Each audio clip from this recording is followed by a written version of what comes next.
Okay, so it looks like I have the intro, which I was totally ready for this time. Absolutely prepared to do episode 420 of the podcast, the Unpaid and Underrated podcast, the podcast about the Lift Hard, Live Easy, for the Lift Hard, Live Easy, and by the Lift Hard, Live Easy.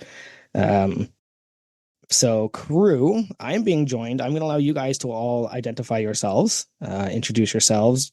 If you want to explain who you are, why you're here, that's also fine. Instead of me just picking and choosing. So, why don't we start? So that was Big Joey, and I'm Big Keith. And next man up. Did I say that? Yeah, you didn't say who you were whatsoever. Oh, yeah. I've been here before. People should know. Fuck. Sorry. It's already off to a banger start. Fucking banger. I'm Big Mo. I'm here because I'm the poor man Scance, and Scance was busy. His retirement schedule is too booked up, so you got the second fiddle. So I have to interject real quick. Mo shaved since Saturday, and he looks 14 years old. Like, I don't know if it's my bad bandwidth, but Mo literally looks like a teenager at the moment. Big Jeff, sorry, too late. Big David, the British one. In case you hadn't detected that was kind of my line this whole weekend. Introducing myself to the British one and not really needing to do that. I'm here because this was the meet we just got back from was an international meet, right? 3 countries represented, so we've got all of those 3 countries represented tonight. And this is Big Jeff, arguably, as far as I know, the second furthest travel to Aberdeen as the crow flies, behind Big Scance. Hey, I got a question. When you put your pin in the map, Dave, what did you do? Did you do the UK or did you do the California? I did California. I considered putting it in the wall, 6 feet away from the pin map. Over by the York dumbbells, yeah. Yeah, I didn't want Tanner to lose the deposit for damage to the wall or something. I actually planned on putting a Canadian pin in, but Steve and Sandy beat me and put in just a regular pin, and I was like, my Canadian pin won't fit now, so I had to clock in a millimeter below them because in the the program, they actually listed Steve as Hamilton, Ontario, and me as Mount Hope, Ontario, which while technically true, we are an amalgamation, so we're both from Hamilton. But because the program put me at Mount Hope, I was like, I've earned my own pin. Fuck that. Tanner, don't take it down. There was a little bit of debate last week. You don't have to dox yourself, but are you above or below Steve? I couldn't remember. Like on the map, below. Yeah. So I'm south of Steve. Okay. So I might actually be because the question posed last week was who's farther north, me or you? And if you're actually south of Steve, then I might have you beat then. I'm literally 20 minutes south of Steve, though. Yeah, so. Yeah, as the crow flies. That's a good sentence. Just quick, what's everybody having a drink while we're on here? I'm having a delicious Waterloo Black Cherry. I had one of these at Tanner's house. They're fabulous in the U&U koozie. Nate? Nice. Got the Sam Adams, Just the Haze. That's the spirit. David? I've got a Kirkland brand lemon sparkling water to start, and then I have a few in reserve, a couple of crispy boys. I got the strong and silly koozie because I really want to work on my grip strength. And then a backup Kirkland water. Well, I'm still living easy, so I've got a good old Mick Ultra and the Chris Daminger Special U&U koozie. I have a Keith's because I was drinking one. I've been nursing this thing back to health for the past hour.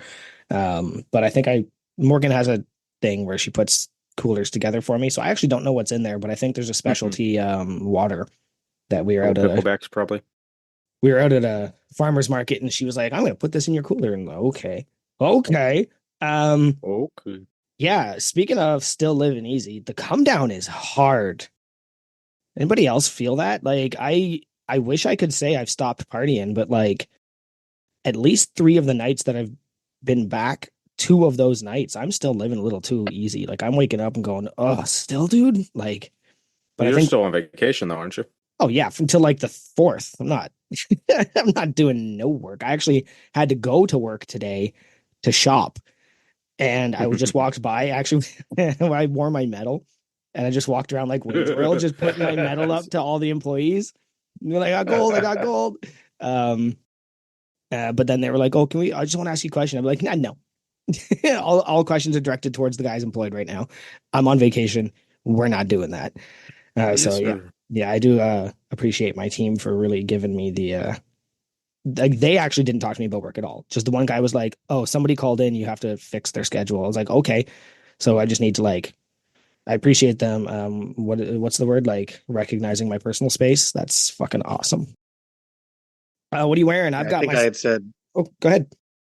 I was saying leading up to the event, it was like the week of Thanksgiving. You didn't want to work, you get everything done.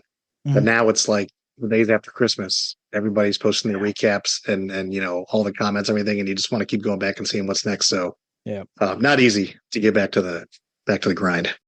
No, for sure. For sure. Anybody else feeling the letdown, the come down? I flew back Monday morning, and I was straight back to work at 9 a.m. Monday, so I haven't really had a chance to really come down. That I mean, to come down, but not to think about it. that would force But it, you, eh? That would force you to be like, okay, like putting like I'm back and I'm ready. And as soon as you have 24 hours to sit and kind of decompress, it's gonna just be like, like you're gonna melt. I had the easiest travel, 2.5 hours, but I was right back to work on Monday, but only had 3 days in the office and back at a hotel tonight for my daughter's softball. So kind of a quick turnaround, but a short week too. So Well, we'll definitely talk travel at some point because I think everybody has something to say about that. Um, it was easy. I don't know what you guys are talking about. shut up. So I've got my Dodzilla shirt on, in reverence to the first Hall of Famer to hit 15. Also, just a hell of a guy, and I kind of knew going in that he was going to be awesome. But he did not let me down as a person, as a personality. Scott Dodds is genuinely well deserving of his number one spot, even though he did try to kill me at Pounders. Same. He goes, I love picking up people that don't normally get picked up. I was like, no, I'm small. I get picked up sometimes like that. My brothers are all bigger than me. They just don't squeeze me that hard. Like I thought my sternum was going to pop out of my throat. Like it just, but I got Yeah. better pretty quickly because I'm not weak. Yeah, he got me in the parking lot leaving Mastomic's gym right before Pounders, I think. Maybe going into either going in or leaving, and it like was so off guard too. Like I didn't know Yeah. he was there. And the next thing I know, like I'm airborne, and fucking my legs flailing around like it was. But he was so excited, like, and I Yeah. watched him do it to like 10 people that weekend, and I swear he fucking got a hard on every time I did it. It was great. I was selling it like Jeff Hardy because as soon as he picked me up, I went, "Is this Dodds?" And I think somebody went, like Hannah was like, "Yeah." So I just started flailing my legs around like a rag doll. It was funny. I saw that. Yeah, that was pretty Uh, fun. to continue what we're wearing, I got the crew shirt on, rocking that. But I was wearing the meat shirt this morning or this afternoon, but it's a little sweaty from the log press. Yeah, Jeff I've and got the I, meat shirt on. I haven't taken it off since I spilled coffee on myself in the car ride on the way to Sioux You sure Falls and did. had to change in the Oh, parking lot. So I'm still waiting for the email from them telling me that I don't get my deposit back on that car, Jeff. smells better than when we picked it up. I've got same the meat tea, twinning with Jeff. I don't know what blank this is on, but it's a little small actually. No, we'll have to investigate the blank. I've got the squats tee with the meat shorts, the squat shorts as well, because Nice. that was my lagging lift from the meet. So trying to get some good vibes out there for next year already. So Yeah, those shorts. I'm not proud of it, but I haven't taken them off. I take them off to sleep and I put them back on in the morning. These are top. I have a bunch of 5-inch inseam shorts. They're still not as good and as comfortable as these. And then everybody was talking about how like their significant other was going to steal them. So I was like, Morgan, go try those on. And she's like, they won't fit over my hips. And she puts them on. She's like, don't leave these unattended. And I was like, see, I knew it. So yeah, if the boys are listening, definitely need some more of these. Yeah, I think that's going to be their blank going forward. They're just going to, I mean, I think we're going to have a lot of different stuff on that short or a variation of that short going forward. Yeah, I'm for it. That's what they said. Okay. So instead of rating last week's Massonomics episode, because I haven't listened to it yet, I think I want to get to the predictions from our episode of last week, which I also haven't listened to. But at least I have the notes, and that's kind of more important. You spent so much time in a goddamn airport by yourself, and you didn't listen to either of those episodes. Well, the one episode didn't come out yet, right? So that's the major problem there. Oh, ours didn't. Yeah, you're right. Yeah. So I tried to listen to it, but honestly, listening to a podcast in an airport is impossible. Right. Yeah. Because I didn't actually spend that much time in the airport. I landed and ran to get something to eat because I hadn't eaten all day since I had Qdoba. By the way, way unpaid. I don't think I'd do Qdoba again. My hands and beard smelled like Qdoba for hours, and it was just not pleasant. But we'll get to travel because I was the last, I think, to leave, just based on being stupid. So here's the ones that I have in black because it looks like Nate was nice enough to color code these. So, will Joey do a backflip? Who got the answer to that one? Well, me. I did a backflip. I absolutely did. Bryce was just ragging on me. Go do a backflip. And then he was the only one that didn't watch. Jen recorded a very, very good video of it. And I appreciate that. That's up there on my reel for the weekend recap that I did. I actually did a pretty good one too. Like I made air. I almost overshot it and did a 450. And that would have been hilarious. But okay, so will there be a pickup basketball game? There was not. No. Did the kids get any basketball, or was it no basketball? There might have been basketball being played, but I think unless it involved a crew member, I don't think it counts. Mm-hmm. Okay. Yeah, I think these are crew questions. Over under on fulfillment center tours. Hands up if you've had one. Yeah, buddy. So there was no fulfillment center tours, and in fact, there wasn't any last year. But it was because my friend Big Steve, who we'll get to in a second, last year forgot to pack an extra shirt. So he was like, "Can I buy a shirt?" And Tanner was like, "Oh yeah, we'll have the booth tomorrow." And Steve was like, "I kind of need it for tomorrow." So me, Ryan, and Steve got an accidental fulfillment center tour. And living with the burden of what I know has almost crushed me. I can tell you right now, there are things I am aware of that I am not allowed to speak of. And it is, the crown is heavy. Big Scance, Yeah, you might say he got a tour since he did his reveal in there. Oh, I wonder if he knows the things I know, because I knew about the slides, right? I got a picture with the slides last year, before they were released, and then when they were announced, Ryan put up my picture, which is me just hammered, laying on the slides. Like, you could tell I was drunk because I wasn't competing last year, right? So I didn't give a shit. Let's go. Okay, so mosquito bites received. I don't know the numbers they picked, but they weren't that bad at Tanner. So good work, Mary, Tanner, and the Township of Aberdeen. They were not that bad there. Bad. Yeah, they were. I feel like every other restaurant outside was horrible. The zoo, outside of the zoo, like I sat down with a group of guys at the zoo there Saturday, and they're like, here's some bug spray. I'm like, oh, I'm gonna be out here for like 2 minutes. I'm just doing my goodbye tour, or like a little bit. And yeah, 2 minutes, like literally 30 seconds in, I had like 4 mosquitoes on me. So I still lathered up with the bug spray, all drunk and shit, and then sat out there for like 10 minutes, and yeah, it was really bad. We were out there. Sorry. No, you're good. I'm done. We were out there early in the night there at the zoo, and we came in. They drove us inside. It was bad. It was bad there, but yeah, I didn't think they were bad in Tanner's backyard at all. After the rain, right? I think on Saturday or Sunday we had just like a good rain, and me and the other gingers walked over to Buffalo Wild Wings right by the Fairfield.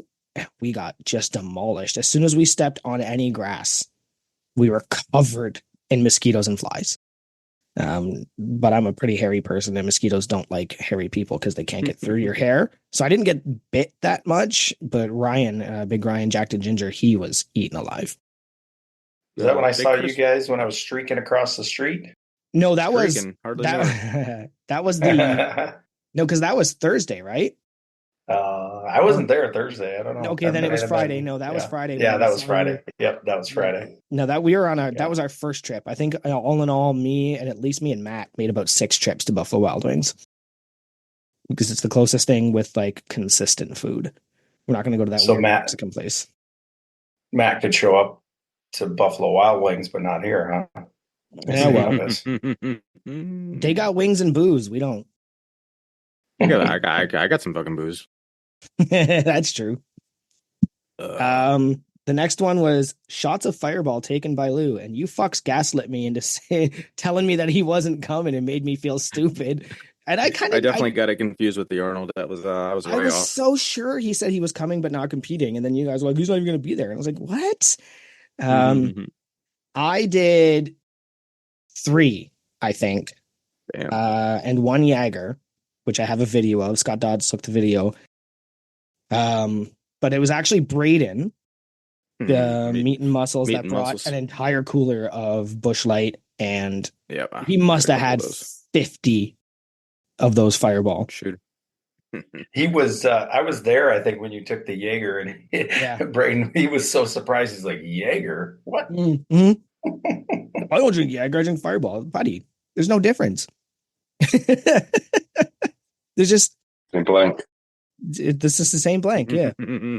That's a good joke. Actually, that's a really good joke. Very underrated.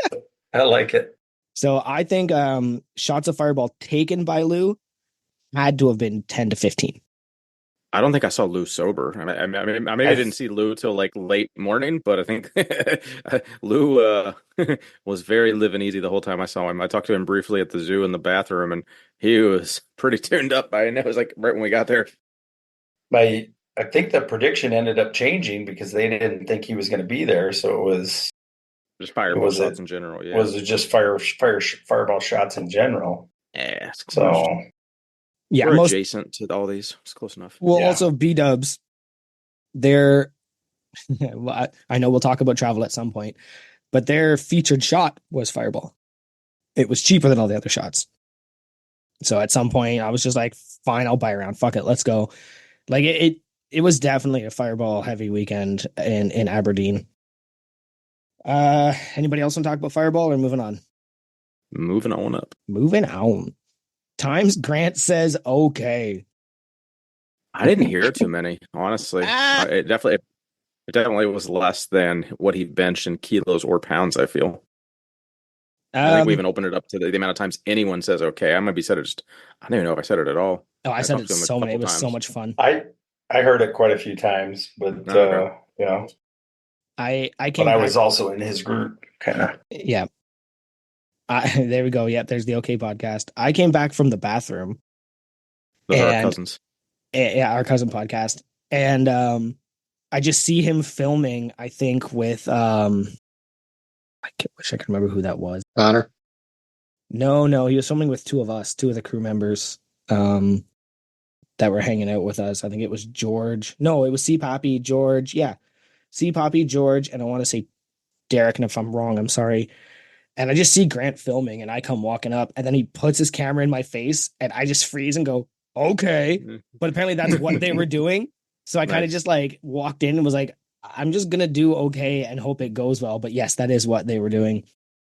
But definitely okay got thrown around a lot. It's really fun to say in that silly voice. Okay. I almost said it a few times when Grant wanted to jump in on deadlift. I was the opener in our first round of deadlift, and I was all ready to go. I'd already taken a snort and was about ready to go out to the platform, and they were holding it up because he wanted to jump in. He was going to originally be bench only, and then he decided he wanted to deadlift, so they were trying to scroll through and to add him, and it took like 5 minutes, and I'm getting antsy and getting mad, and I'm figuring this out. And I was like, okay. But it was all good. It was my opener. It was all good. Okay, so then we had the Who Will Win the Massnomics Awards. So this is probably a good time for a little bit of a recap.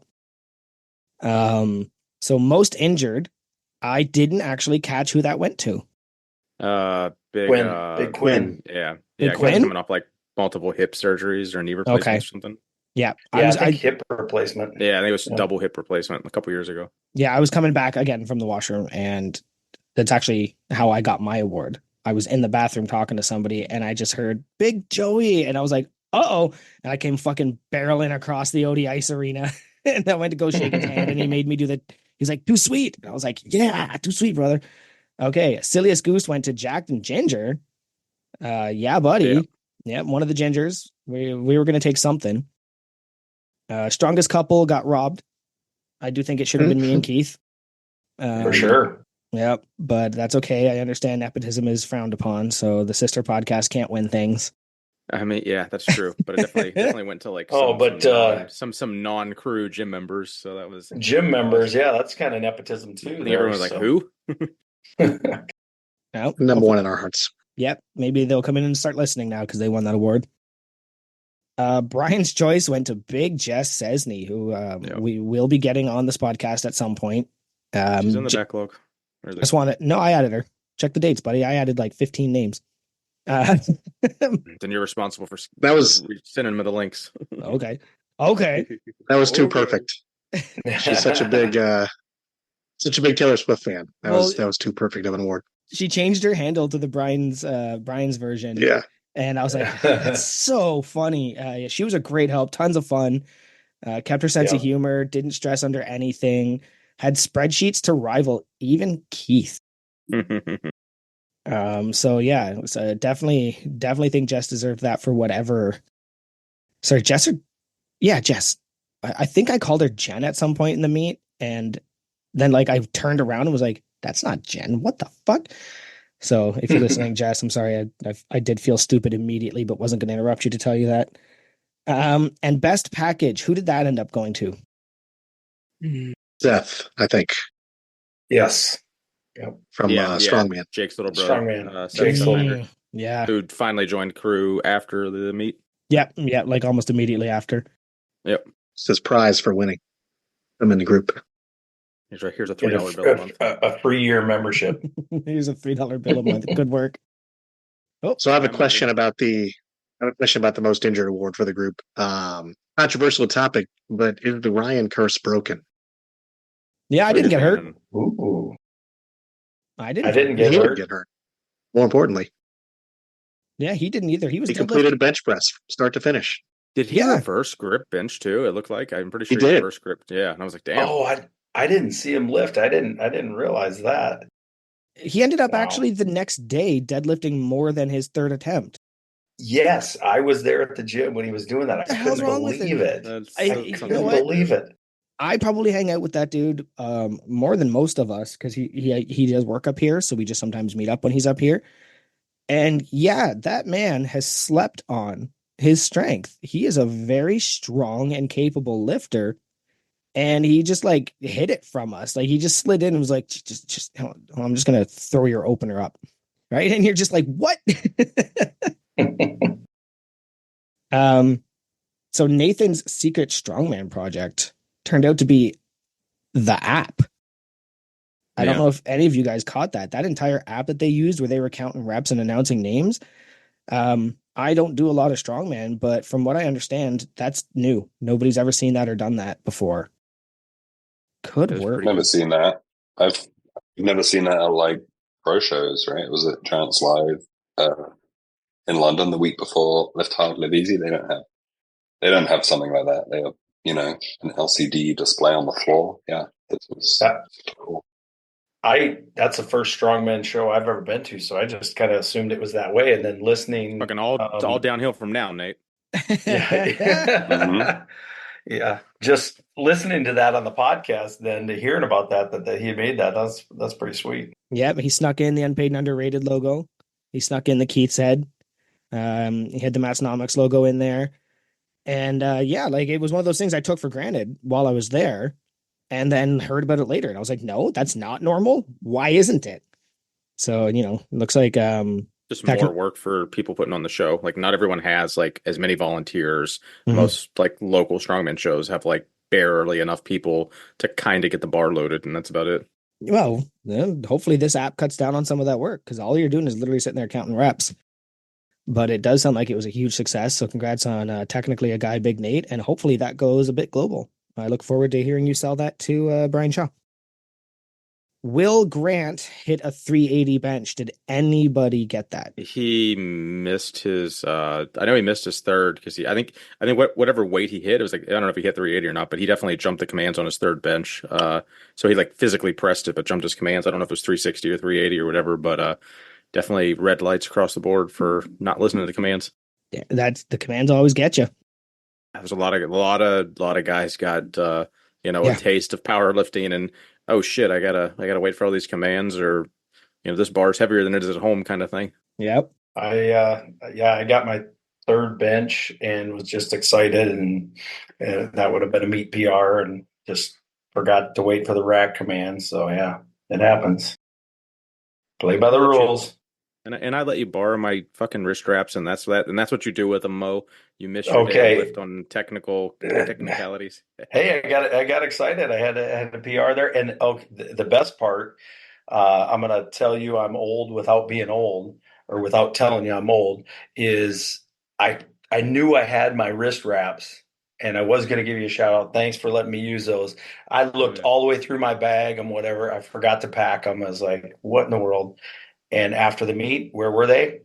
They were in my bag.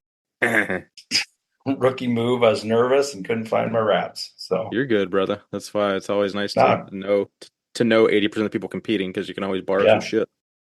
Appreciate it. All right. Well, that is going to conclude what I want to give out based on the predictions. So Keith, what's the next little subject you want to go into, buddy? Oh, we got so much to talk about. Can we throw out our thanks to Jen and Murph? Because I think you added that, and I'm not sure why. Yeah, I did. Big Murph gave both of us a super spicy drink. I could not drink it. Jack and Ginger drank mine after about one sip, and it was I don't know, man. It was very peppery, I guess, if you will. It was jalapeno. It was a jalapeno. I think it was jalapeno ranch water. It was okay. I can't do hot. But appreciate the effort. I can, but I also did not want to shit myself lifting. So I was like, I drank about half of it, and then I think Sandy tried to sip. Sandy also, like black pepper is too spicy for her, so she took a sip and then like had a coughing fit and like cried for a second, and that was pretty funny.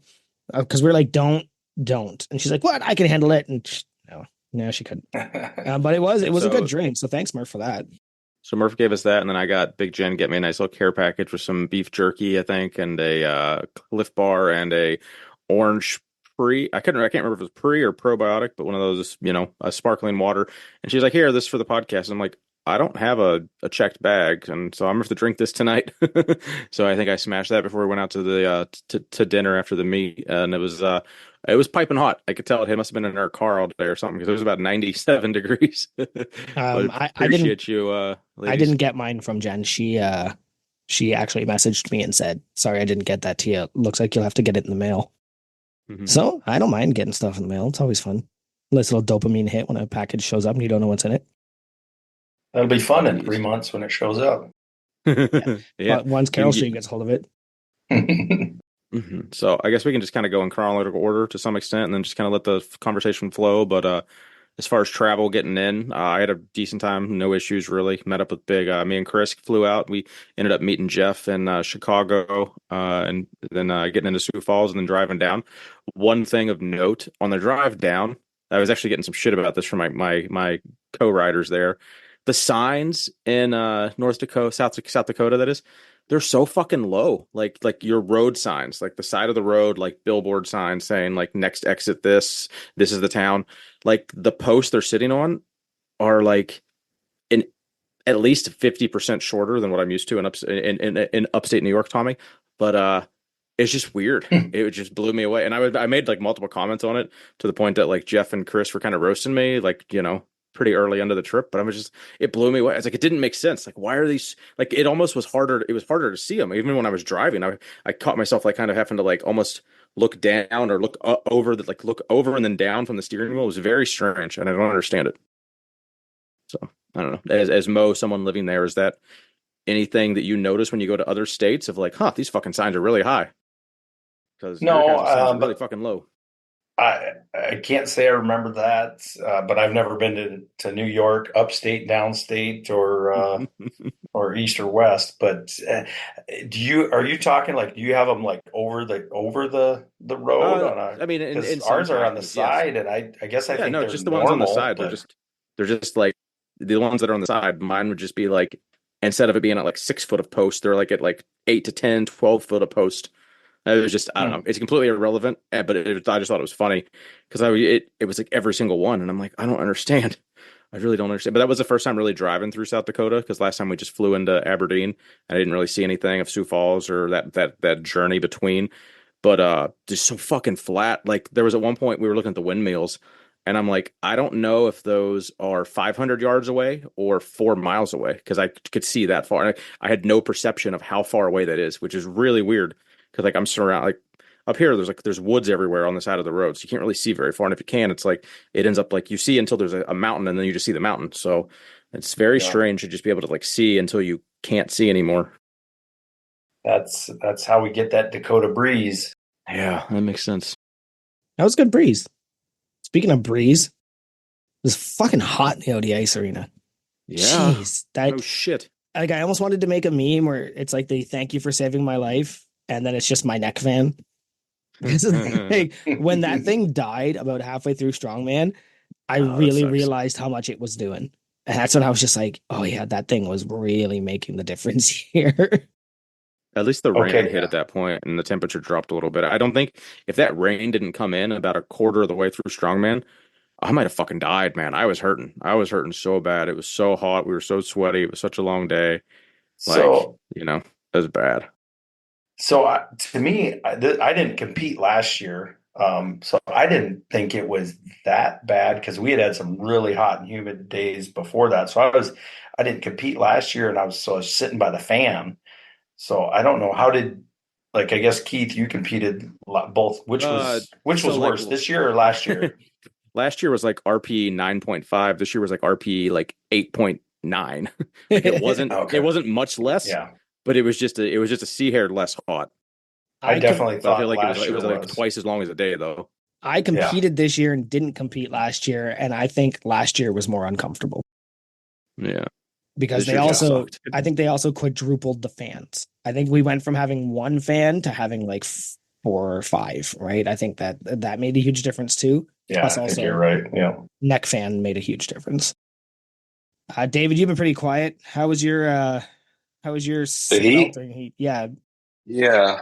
It was kind of rough. I think you saw it in, maybe that's what impacted the log performances. I feel like we were all down, 120-pound jump than where we thought we were going to be. It was kind of consistent across all of us almost. Mm-hmm. So yeah, maybe once that rain hit and it cooled down just a little bit, you didn't see that maybe so much on the rest of the events. But yeah, definitely staying around, most of the day in that heat. I was searching out those fans, and I could stand by that before we competed. Yeah.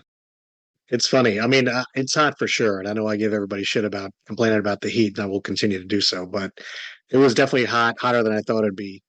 The fun, I've done 3 different powerlifting meets before, all down here in Florida. And that's about what they're like in August for me. Like that was very hot. And that's like a typical meet for me. You're just sweating like crazy by the end. And it got very hot as you went higher up in the arena. I was watching the strongman show from the seats for a while, just the first row of seats. And I couldn't take it. I wound up going down to the first floor where it was a lot cooler.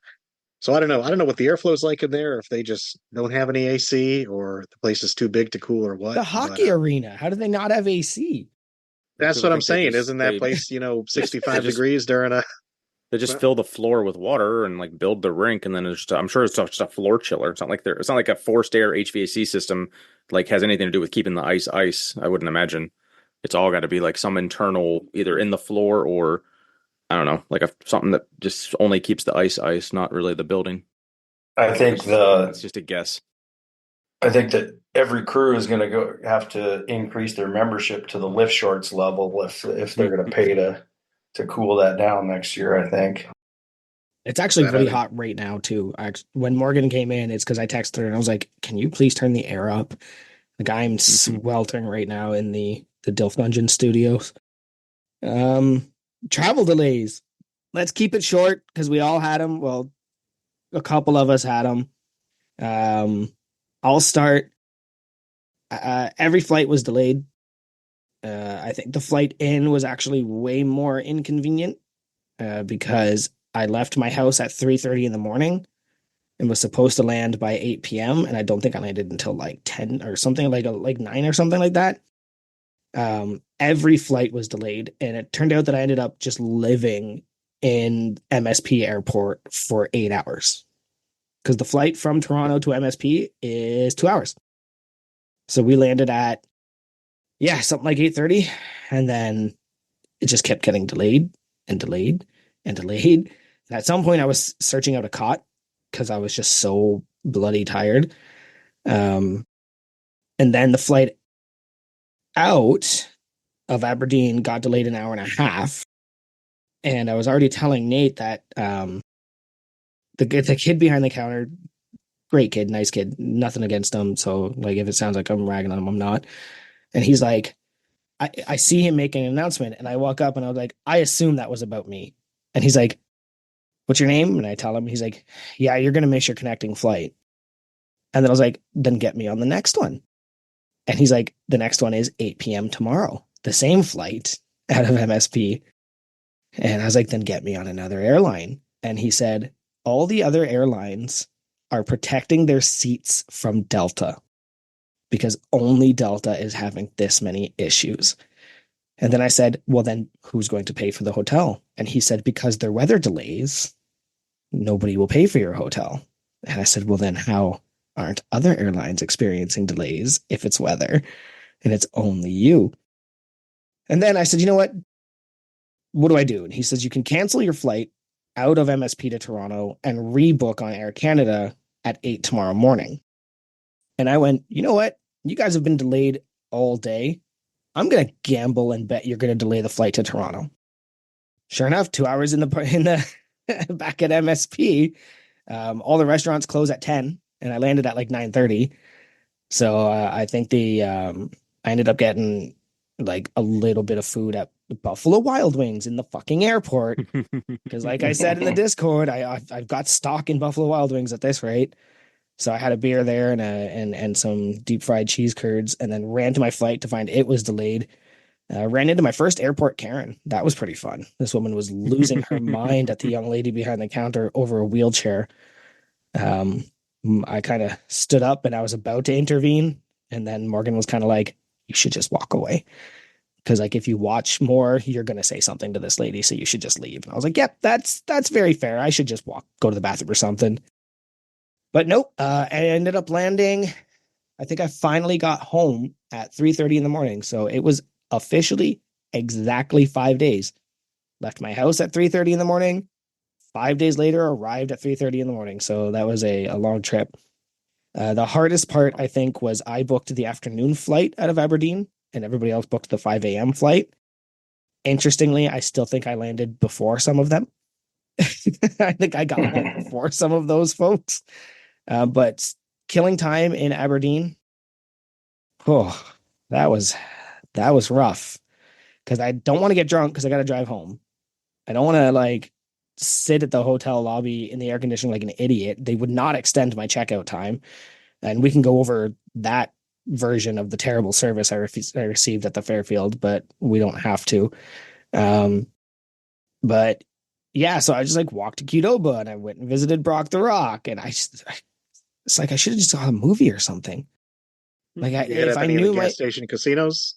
We talked so many fucking casinos. Yeah, so many casinos. I was giving Tommy a hard time with that. But that definitely my travel was not as good as some of yours, but not as bad as maybe Sam's or the Danny's. whatever they went through. And, I was even saying that delay from MSP to Toronto, I sat there looking at all these grumpy, angry, tired, and annoyed people. And I was like, no, this delay is getting me home. I am happy we are delayed because I'm going to get home on time, like the same day. Right. And it was that perspective where it's just like, sometimes you just got to look at it that way. Like, you're mad because you've been sitting here for 4 hours. Well, I'm very happy to be sitting here for 2 hours because I'm going to get on a flight and go home. Right. And that's my travel itinerary. Ate like shit. Sat on, actually. So we're on the flight back to Toronto and they're going up and down the aisles. And she's like, would you like a Coke, Pepsi, coffee, or some chips? And I was like, I'd have a whiskey if you had one. And she goes, oh, yeah. And she slides me a whiskey. I go to get out my card and she's like, nah. And I actually said to her, you know what? Probably not enough people have been nice to you today. I'm going to tell you this little act of kindness might have made my Delta trip worth like so much better today. And she goes, it is hard out there. And she hands me a second one. That's good stuff. Yeah. I always got to appreciate people, especially if they're going through a bad time, right? Like these Delta employees, you could just see them checked out. They're so sick of being yelled at, so sick of being talked down to. And I was just like, no, I'm going to be polite. And I got free whiskey. That's not the reason to be polite, but rewards for being polite are nice. Yeah, I got pretty lucky. Like last year, my flight home took my travels home last year was like 22 hours or some bullshit from like leaving Aberdeen to pulling into my driveway. This year, 11 hours pretty much. That was the difference between not waiting for the Aberdeen puddle jumper to MSP, just driving 3 hours to Sioux Falls and just fucking eating the rental car and the time invested in the drive. So I think that's the move going forward, probably at least for me. I definitely don't want to do the MSP to Aberdeen drive like a lot of the Cessnys have been doing, but I don't know, that a 5 hour drive is a lot harder to swallow than a 3 hour drive. But it was great for me. I know Jeff got stuck in Dallas, I think. I got stuck in Sioux Falls for about an hour and a half. Oh, okay. That's really That's it. not bad. Yeah. So I don't have much interesting to say on the travel other than having to leave my house at 4:15 in the morning to get there and leave Aberdeen at 6 in the morning to get out. That sucked. Be lucky. The advantage of flying out of somewhere like Sioux Falls is you've got a variety of airlines. I was lucky not to be on Delta, but certainly for all the folks that left out of Aberdeen, I mean, that flight gets delayed or that flight gets canned, not a whole lot of recourse. I had a really tough time traveling back. I mean, I'm old, so I've got a small bladder, so I had to stop and go to the bathroom, and so the drive took 2 hours and 15 minutes instead of 2 hours and 10. It was brutal. I could go You into can't drive more, at night, but right? yeah, you At your age, you're not allowed to drive at night, right? I'm barely allowed to drive during the day. Definitely not at night. What about you, one of the Davids? Yeah, I did not have any problems. Sun Country Airlines from San Francisco to MSP, and then I did the 5 hour drive. I don't like connecting flights stress me out. So yeah, a 5 hour drive rather than I think it was going to be a 3 hour layover and then a 1 hour flight or whatever. Oh, Just you got kinda in made pretty late sense. Thursday, didn't you? Pounders. You kind of rolled in like literally right when we were like not necessarily closing Yeah. down, but Getting you got there kicked closer out. to 9, right? Yeah, you were there Yeah, like 9 or like something. 9, something like that. I was an hour or two maybe behind the Cessnas. But you do recommend the 5 hour MSP drive if you're coming in? I mean, it's predictable. That's the thing. It's a little bit longer, maybe, best case, but worst case, it's, you're still going to be there in 5 hours. What you guys just witnessed there was I tried that water I alluded to earlier. And it was just god awful. It was lemon and it was honey lemon. And I was pretty excited for it. And I took that first sip and it was, that was just awful. That's why I messaged Morgan. I was like, come get this. This is the worst. It has 11 grams of sugar, which is pretty wild. Yeah. Like I'm not I don't normally, want that at 9:30 at night. I'm not normally not afraid of sugars, but I just took that first sip and it was like, kicked in the face. We can touch on Honey can Pounders go a either little way. bit for if we want. What's that? Or Jeff said something. I just Go said ahead, honey okay. can go either way. It's very volatile. Flavor. Oh, well, that one did not go the right way. Speaking of very volatile, I think the Pounder staff might not want us back next year. At least some of them. Our server was super not happy with us whatsoever. I was hitting it with like Tanner, Grayson, Hannah, a couple other guys. Fuck, dude, she was so like, get the fuck out of my section, go home. Like, why are you still here? Pay your bill. Just very upset. I don't know how everyone else's servers were, but she was super not chill with us. It was, but all in all, Pounders was great. I don't think my Keith head sticker lasted more than the night. I was taken down immediately.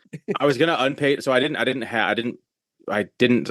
pocket my unpaid or underrated stickers that particular night, but I had a Keith head sticker in my wallet because it was like my running joke of my Keith head sticker was my ID, and then I had to waste it for the Pounders mirror, but it was well worth it because I think I had a few people share the story of it. So, but Pounders was great. We saw the gym first. I got a ride back with we drove.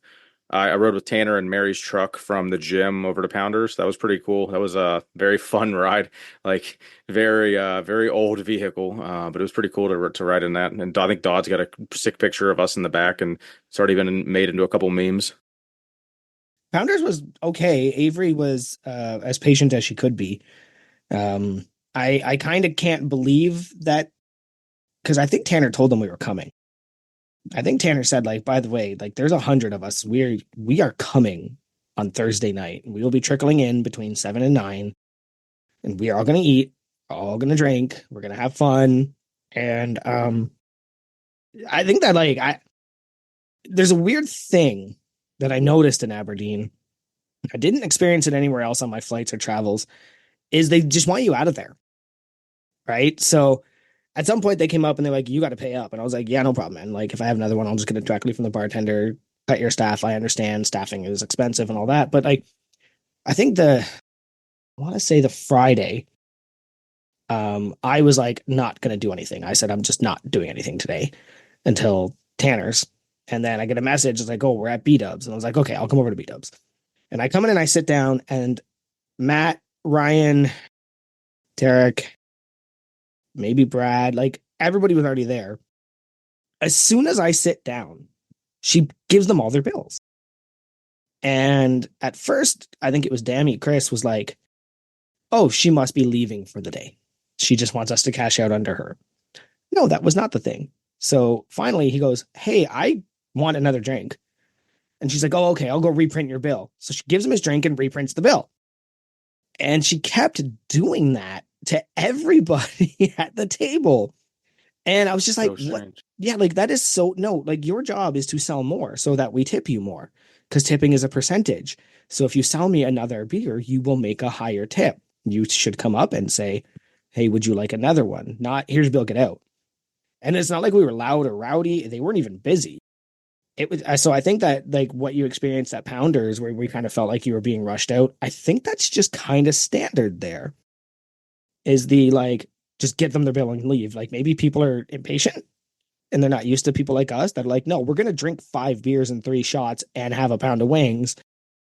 Like maybe they just weren't ready for that kind of thing. Cause I think, yeah, that happened to me there. The only place it didn't happen was Circus. And did any of you guys join me at Circus on the Sunday? No, that was, we're all on our way home. That was the best experience. We went over there Sunday afternoon and, we're trying to find seats and this guy walks up and he goes, I got a whole other room that'll fit all of you. So we go flooding into this back room, which is a casino. And like that dude, he was like, so where are you guys from? We told him we're here for the Massnomics podcast. And he goes, I think I might know one of them. What are their names? We told Tommy and it was, we were all asking about the double dipped wings. And he actually came up and he's like, you know what they haven't told you? And he slides Murph garlic parm, dried garlic parm. And he goes, throw this on it.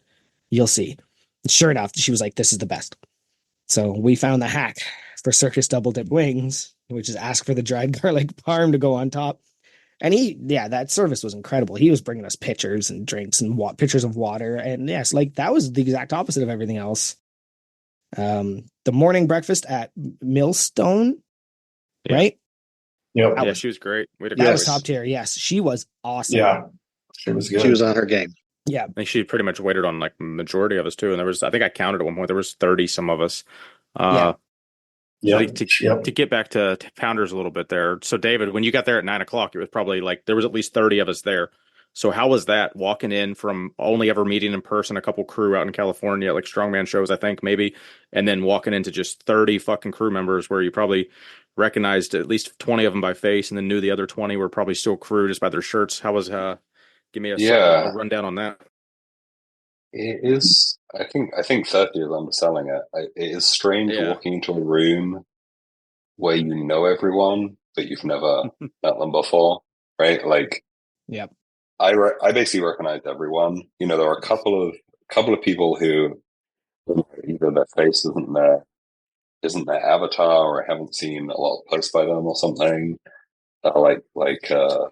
Big Chad was one of those where it took me a couple seconds, but most people I knew right away, having never met anyone. So it's kind of definitely surreal, surreal experience, but it was really, really cool. It was just, just no intros needed, no small talk needed. Just get straight to business. But the business in this case is living easy. How did it was feel? There how did it feel meeting Nordstrom, Big David, the server from Buffalo Wild Wings? Oh yeah, I didn't get to meet him. I don't really see the resemblance, but I thought it was just funny. Like, there you go. There was like a 10% resemblance, and I was just like, "Is that Big David?" And we just ran with that shit. That was, and then he was our server. He was less than attentive. What about you? What about you, Jeff? It's the same kind of thing. You were with us. And there was a pretty good group of us at the gym Thursday night before we even went to Pounders. I mean, there was at least 20 of us, and that's what was cool. I feel like multiple times over the weekend between Thursday and Friday, there were a couple instances where there was 20, 30, 40 people in the gym. So I guess your first interactions with a large group, how did that go? Yeah, big round of the gym. It was great. Kind of like David said, all these people that you know in some form you've talked to. It's almost like you'd seen, reels of them as they were sort of preparing to make the same journey as you. It's kind of funny in that way. But yeah, I mean, it's just good to, shake some hands and again, meet people, turn some of these people that I knew online into, people I know in real life now. So everybody's very much like they are online in person, I'd say, for the most part too. Few people surprise me, right? Height is deceptive. And, I thought Sam would be taller. I guess maybe it's a function of being, lifting adjacent, but there are some body types that I knew were fairly extreme, but in person are even more so. So that was fun. Do you want a name drop? Is it about Dodds not having a neck? Dodd has no neck. Yeah, Dodds goes shoulder into stealing ears. my joke, you fucks. Yep. Tanner fucking stole that goddamn like a half hour after I said it too, little fucker. Well, the first thing I said to Tanner, I saw him at the gym and he walked in, and the first thing I said to him was, "Man, you're bigger than you are in real life," or something like that. Enormous. And that's the smallest I've ever seen Tanner too. Like when we met Tanner maybe 2 years ago, he was probably 30 pounds heavier. That's right. He had to make huge, weight. But I'm just saying, yeah, he did. I think he barely made weight too by the skin of his teeth. If there was a reason that he needed to cut weight for, but we're still not sure about. Yeah, if something came. Yeah. So yeah, the ones that surprised me, the ones that jump to mind are Grayson, the width and the proportions on Grayson, and also Scamps actually. Grayson is a tank. I hope Grayson takes this as a compliment. Grayson is pretty much built like a shorter Johnny Bravo. Like he is he's a triangle of a man. And that's awesome. C Poppy, right? He's fucking yoked. Yeah. He's my weight class and he tripled me or something stupid like that on all the lifts. Yeah, like, dude. Like 15, I didn't like 50 or some shit. Yeah, I didn't expect to see that. Yeah, he's impressive. I kind of already knew, because I was here last year and I go to the Arnold. So a lot of these people I've already kind of was aware of, but because last year I don't think I really knew who Grayson was. Right. So last year was kind of my introduction to a lot of people. This year was my reintroduction, which was awesome. But yeah, Grayson's just a triangle of a young man. But yeah, everybody's kind of like they're all big dudes. Actually, I think when we showed up for breakfast at Millstones, it was either Millstones or Pounders. We came walking in and they just pointed to where we were all sitting. Mhm. And I think I said, "It's our shoulders, isn't it?" She was like, "Yeah." Because everybody just has big, wide, like I'm a tiny guy, but like my shoulders are still kind of big and wide, right? So I was just like, "It's the shoulders, isn't it?" She's like, "Yeah, just go sit down." Yeah, that was funny. When we walked in, we got the same thing. She just pointed. Yep. Yep.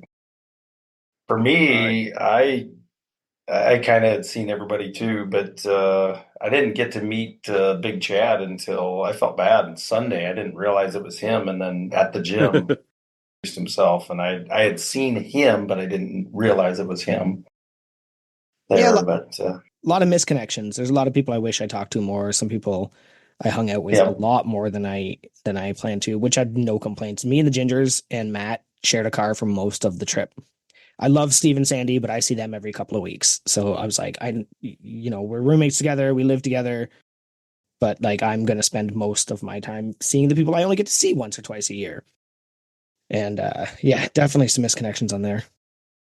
I think the real misconnection was not getting Big John Roy's son part of the Ginger picture at Big Tanner's Friday. He would have been.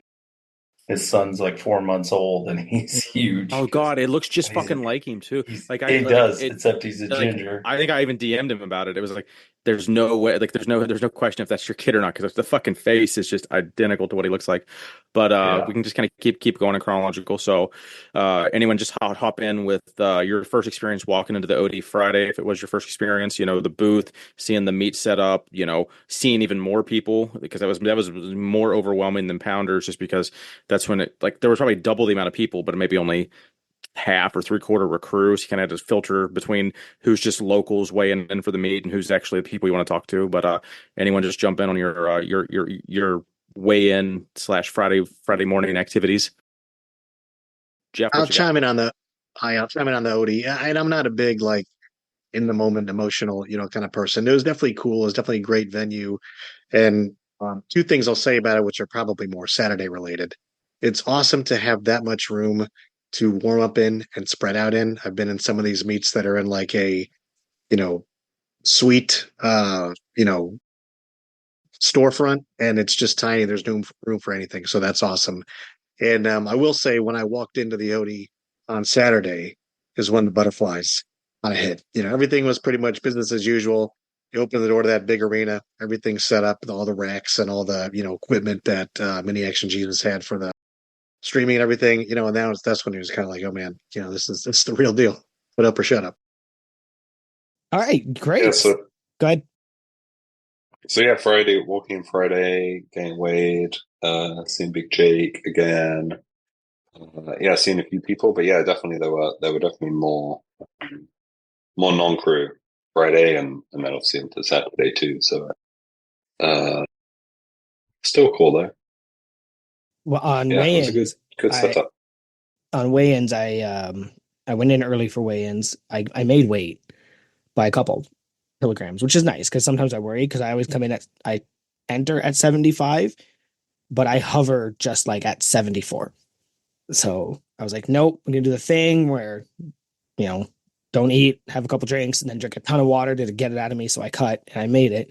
And then for the afternoon weigh-ins, I was like, guys, let's go join weigh-ins because we had to drive Matt anyway. I was like, let's just go like terrorize the place. Let's just go be absolute what? Matt was so drunk and hungover that he didn't go to fucking Friday morning weigh-ins. So Because like no, who doesn't weigh in the morning? Like that's funny. no. What happened was they Oh no, messaged he him. fucking slept in. Yeah. That's Yeah. right. I remember. And then That he came dumbass down didn't. and we were already gone. Yeah, he was like So 4 minutes late from when you yeah. guys No, said you were leaving. so he told me that he did that on purpose. He was just not showing up to you, just like he does on the podcast every Yeah, No, I day. mean So that's it a was standard just a behavior for him, eh? dab in the never back. fucking shows Yep, up when he's supposed to. So I'm yep. like here I am. I was like, let's just go and terrorize. Like, let's just have fun. I'll make some content. Let's go and just be the gingers. You saw that picture we got with Trey while Dave was testing the fireworks. I was like, Dave, just let us know before you do the next one. He's like, okay. 5-second countdown, and then all 4 of us posed in front of the flames. Like that was like, yeah, let's go have I some remember fun. that. Yeah, that was pretty sick. Yeah. Instead, I was like, well, I literally just learned how to use this rack, so I'm going to help people weigh in and get their rack heights. So here I was saying, I'm going to go and be a menace. No, I'm going to go and be helpful. And then Nice. Jake from State Farm shows up with his little girl, and she's overwhelmed, or like, she just came in. Then I was like, hey, I have a new friend. So I just took her away from Jake and his wife, and I was like, let's just go have some fun. And we were like helping people do their rack heights and stuff like that. I think I saw some of that Saturday too. Oh yeah, well, just me and her walking around. Yeah. Oh yeah, she loved me. That's that. But again, yeah, sometimes when people show up with kids and they might be overwhelmed too, you gotta help. So instead of being a menace, I was helpful and polite, which so don't after expect weigh-ins, that did of me. everyone get a chance to make it to the billboard? Yep. I know we had a fair amount of us there at one point. Did you make it to the billboard there, Big David? Yep, yeah, I made it over there. I got a nice couples picture there with Big Brad the Pad. The fucking meme. Was that you that made the fucking meme? That was so great. Brad the Pad. Yeah. That's fucking great. My wife saw that meme and didn't understand it, and then I had to explain to her, and then she's like, "Oh, that is funny." And I was like, "Yeah, it's fucking hysterical." It was a very underrated meme. Yep, I sat there right next to him at breakfast. Making that even didn't say a word. That's great. So yeah, I made it out to the billboard. It was good. I think Friday we did a lot of checking the boxes of all the different sites around Aberdeen. So that was good to check those off.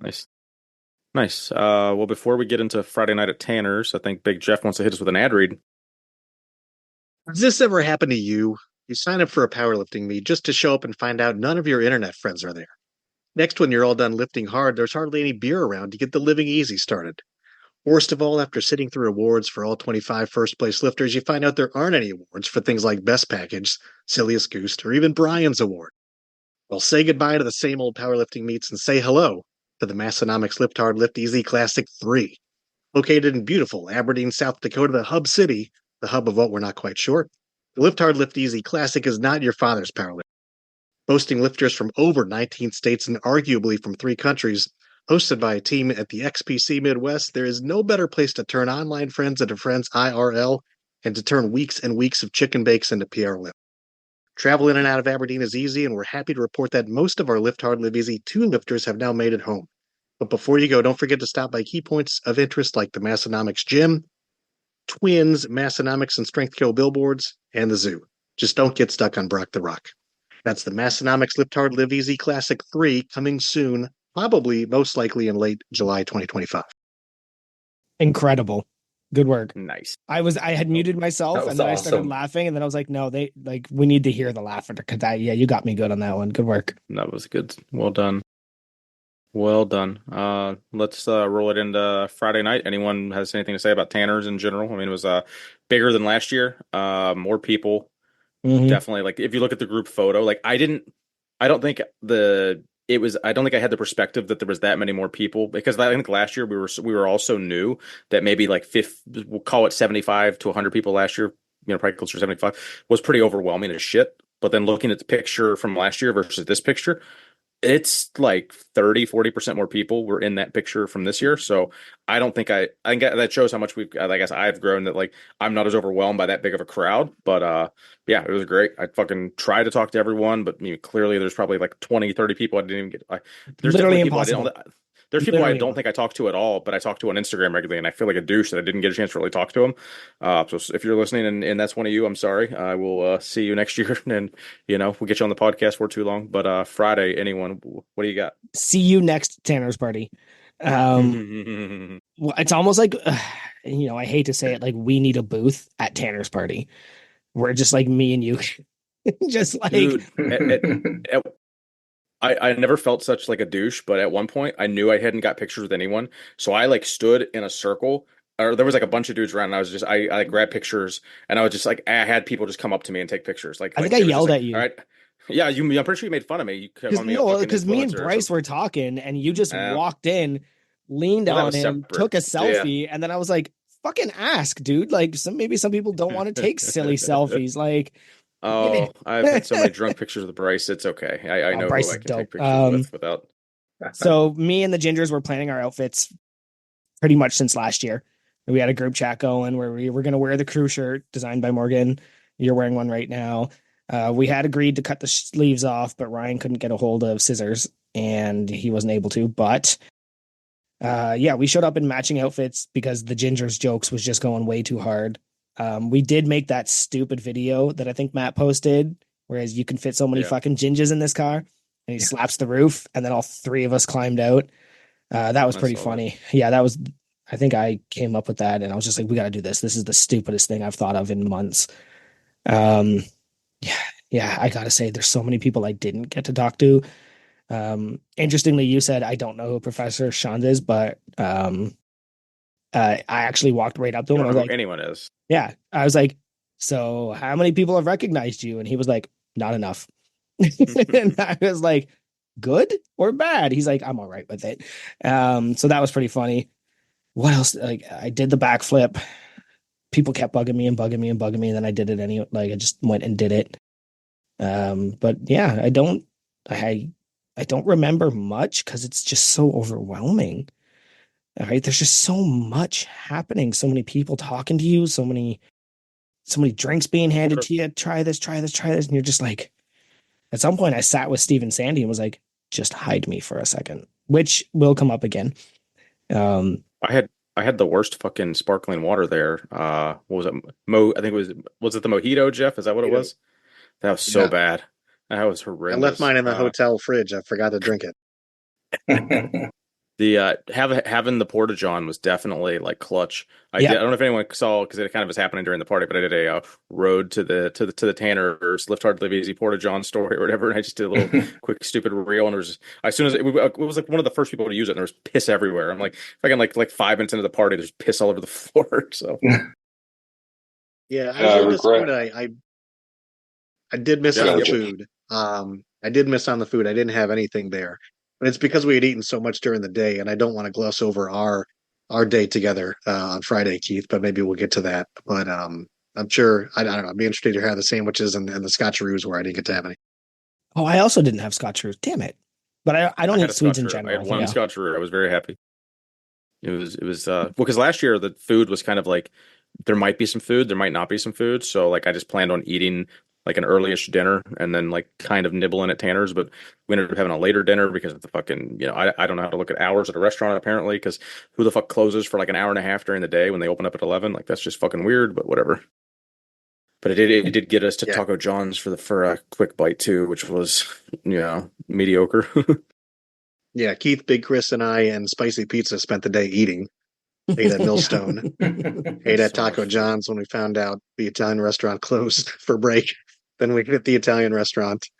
I guess that was it. But, that's a thing with 2,000 calorie meals. That's a thing with Italian restaurants, though. Is that like? Do you guys not? Is that? I'm not. It's not unheard of. I think that's what they do. Like they open up for lunch and then they close to prepare for dinner. Yeah. It just caught me off guard. Like, usually I just like, okay, cool, they're open at 11, sweet, and I didn't bother to look that they fucking closed from like 1:30 to 3:30 or something. I'm like, motherfucker. Maybe that's the secret. We were trying to eat an early dinner. Maybe that's the secret to having the best chicken parm there is. Well, the secret's out of the bag because it was the fucking worst chicken parm in my life. I was so disappointed. It was a goddamn 9 out of 10 last year, and it was like a fucking 4 this year. I'm like, you motherfuckers! I've been talking this fucking meal up for over a year on this fucking podcast and in person and shit, and you motherfuckers just completely shit the bed. I was making me look like a fucking ass. I bet Jen fucking called him and said, serve this fat fuck the shittiest chicken parm you can find just to make him look like an asshole. I bet that's what fucking happened because it was night and day different from what I ate there last year. I was so disappointed. So as a complete side note, I'm not going to mention names, but there is somebody that was bragging about their Keith impression all weekend. Ooh. And after that little tirade you just went on, it's bang on.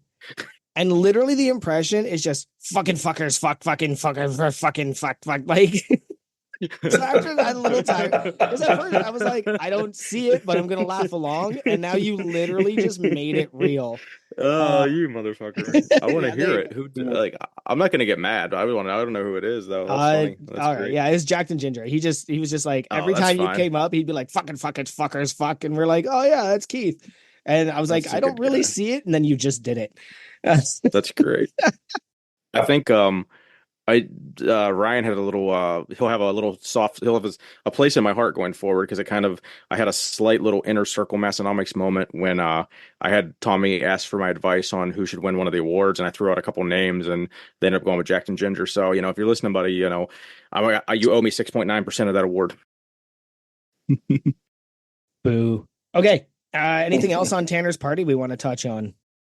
I'm just going to mention my shirt I had made for Poor hell Man's yeah. Stance. That was fucking great. Yep. I had to read that a couple times. had That was that great. and I had probably 5 or 6 people come up to me and they were like, "Oh, I just thought that was the powerlifting." So I was pretty proud of that. That was He had good. for anyone not there didn't see it, he had a Scance knockoff shirt of the powerlifting world record holder shirt, and it was fucking great. Like the same like body and text and everything, just with different words, basically. Can Picking on anybody read Scance a it? little bit. Can you read it out? Anybody?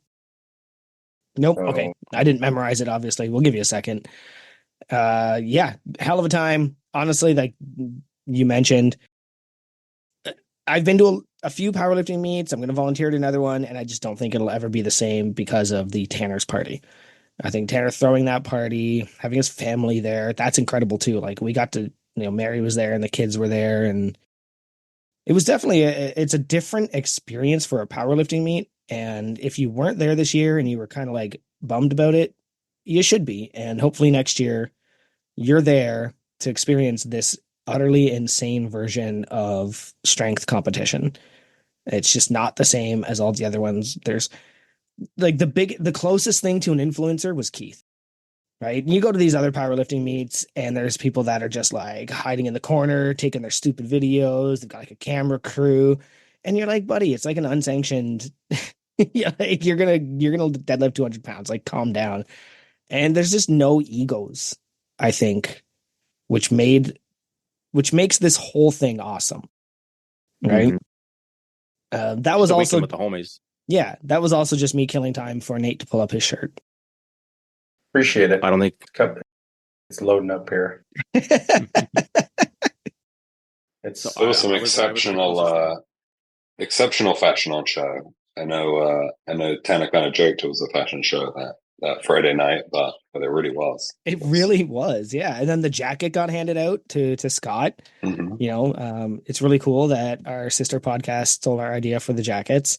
Yeah, I commented that on initially. And everyone's kind of like, "What are you talking about?" I'm like, "We did a fucking breaking a record breaker, fucking windbreaker shirt like 4 months ago, which was a jacket like awarded to someone for doing something cool." Yeah, and like, what the fuck? I thought that was just great, but definitely better than the challenge coin they were gonna do. I poked at Tanner at the gym on Sunday when we were all kind of just sitting around shooting this shit, and he was just like, like we thought there would be more.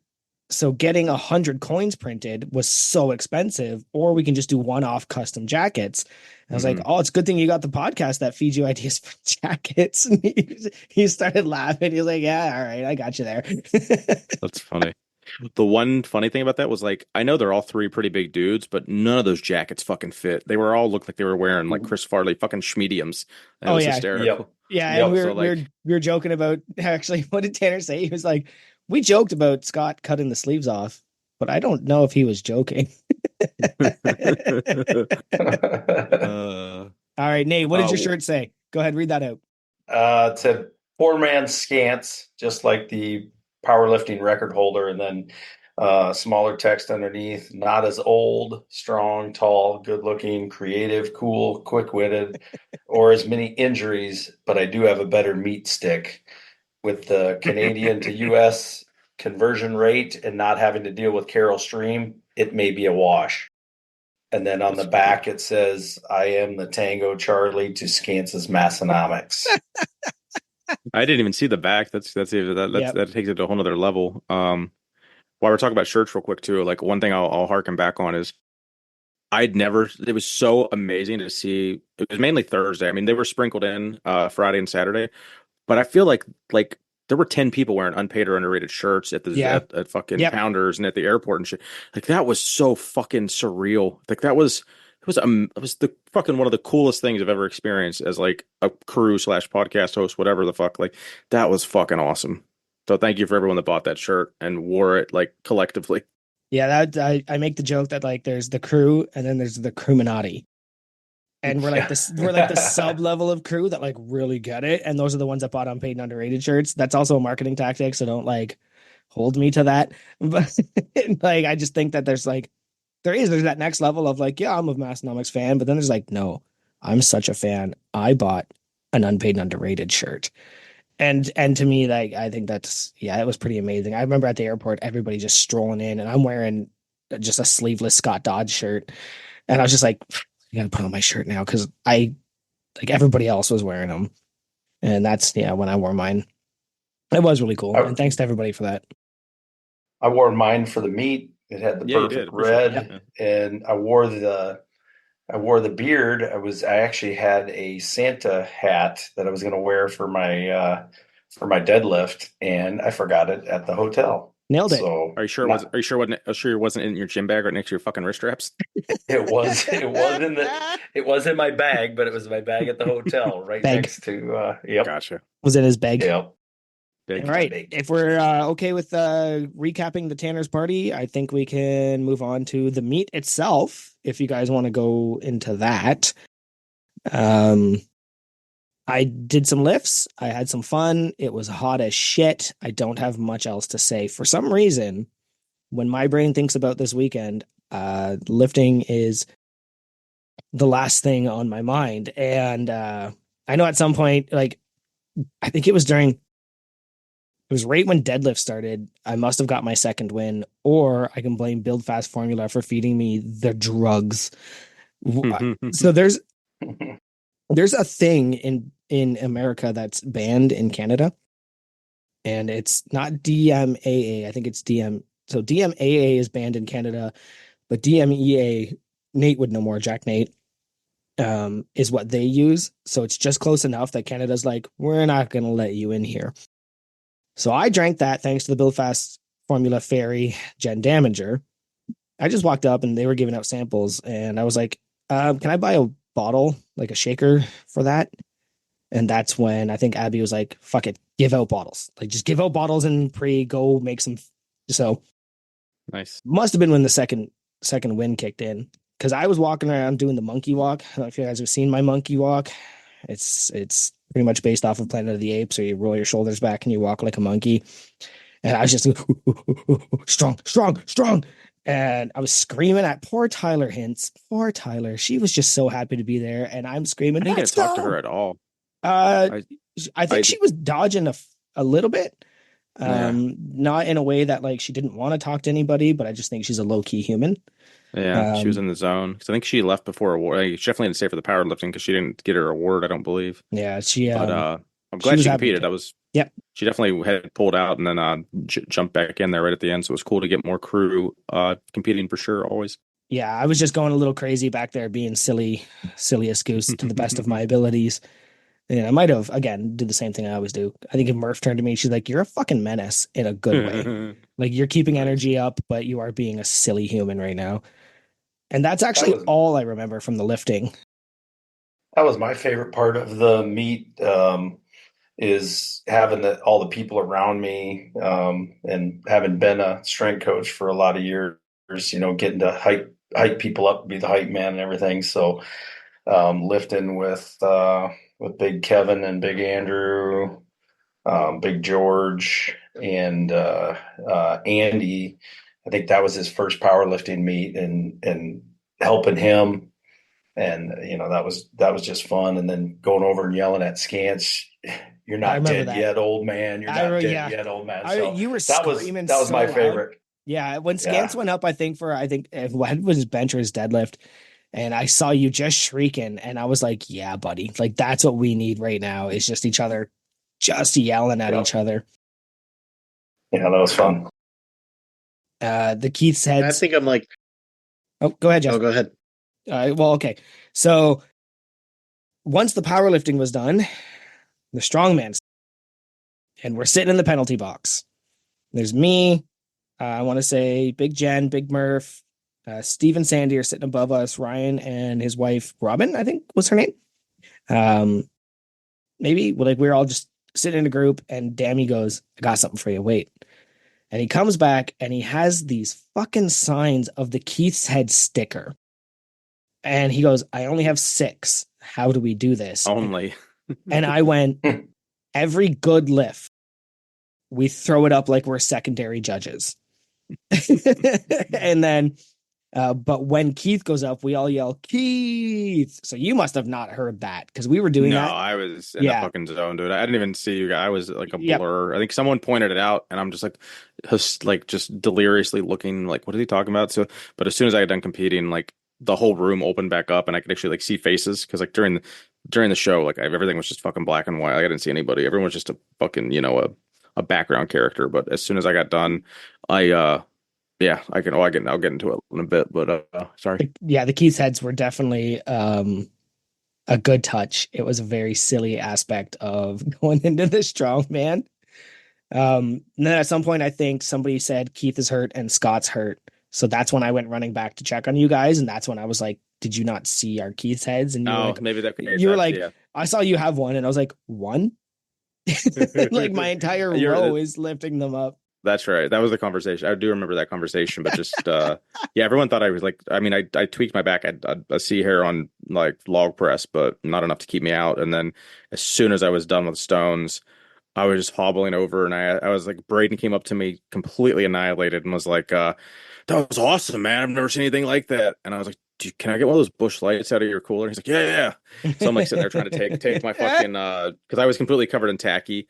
So I'm like taking the athletic tape off my forearms, trying to just get it off. It was all like bunching up at my wrist, and he handed me a beer, and it was like my party trick for the next like half hour was like the beer wouldn't fall out of my hand because of the tacky. So like I was just drinking a beer and it was great too because like I was the first one to go out, so like 18 other dudes still had to compete, and I'm just like sitting there like enjoying my Busch fucking Light and just having a good time. But yeah, it was a blast. Jeff, you were going to say something there, bud? Oh, I was just going to comment a little bit on the meet as well. It was great for me as well, because to me, that's the most difficult to replicate part of the whole weekend. Like I can hang out with the buds, I can have a block party, I can go to a friend's house. You can't have a meet like that with that many supporters with you, where almost everybody that's competing. I mean, I train out of the garage. I don't have a lifting crew. I go to a meet and I buddy up with one or two other people for the day, and that's about it. So yeah, it's a unreplaceable environment. Agreed. David, how did you do? It was so it was cool. We got to show up, no stress for the strongman getting there too early, but we got to watch you guys and say hi to everyone and see everyone back there, and then just kind of wait for our turn. And then when we did, yeah, there was a ton of support. I could somewhat hear, but definitely watching some of the videos back, I can hear a little bit more clearly the support. So that was awesome. Yeah, just typical strongman. You do worse in the things you're going to do well in, and you do better in the things that you didn't think you were going to do well in. So yeah, no I had a pretty shit. significant. That's very accurate. Yeah, I had a pretty significant one of those, but yeah, it was a good time. It was fun. I think Tanner was telling me it's one thing to meet up, but to compete against people as well. It's like a different dimension. It was super fun. Performance wise, Gino was unable to make it due to the Delta flights, which sucks. He actually ended up liking a couple of my posts about it too, because like obviously he wanted to be there. But the people that did take over, I didn't catch the name of the He was a kid from the Minnesota Department of Lifting Safety. Like he's like top 2 or 3 guys on a mic I've ever heard. Yeah, like that he did really well. It was fucking seamless not having Gino there. They could have been such a shit with show. The 2 platforms. Amazing. And then Scant stepped up for strongman. He even mentioned, he's like, I didn't even see the screen until suddenly he did. And then he was like, oh my God, this is way easier to announce than anything I've ever seen because the screen is there to tell me the reps. So yeah, big shout out to that guy and Scants. You know, not to take away from anybody on this podcast right now, but Megan and Lacey going head to head for those stones, 30 reps or something each. That was wild That was to watch. insane. Yeah. I think at that point I came running down too because I was just like, I'm just gonna cheer them both on. Like this is insane to see. It's not even fun anymore. This is just amazing. Was that happening simultaneously when Chris and Seth were pretty much going? Because Chris started first, but then Seth was the last in. So Chris already had 25 reps by the time Seth went. So I don't know how long they actually both went head to head, but like they had fucking 36 and 37 or 37 and 38. It was fucking crazy. Yeah. Lacey, they were there for a while. I thought Chris was going to get fucking DOMs. He was hurting in the back. Megan and I think Sam, Scar went head to head, and I think Scar tapped out like after one or two. And then Lacey stepped in, and those two went head to head for 30 something reps. It was awesome. Insane to watch. And then, that guy's not even crew. He lives at Massonomics Gym, and he murdered those stones. Tim Feathers. Tim Feathers. He murdered. Yeah, those that was insane. So like I Tyler knew Stone's brother-in-law. I knew that. I knew Chris Mack. I knew he was strong. I had no clue who this Tim guy was, and it was just an utter surprise to just see him absolutely murder those stones. Yeah. So yeah. It's funny because if you look at the results, he didn't really have to. He just like was putting on a show to still go while Toby was going. But he did like 20 more reps than anyone else, basically. Yeah. And then of course, let's round this out unless anybody else has anything to say.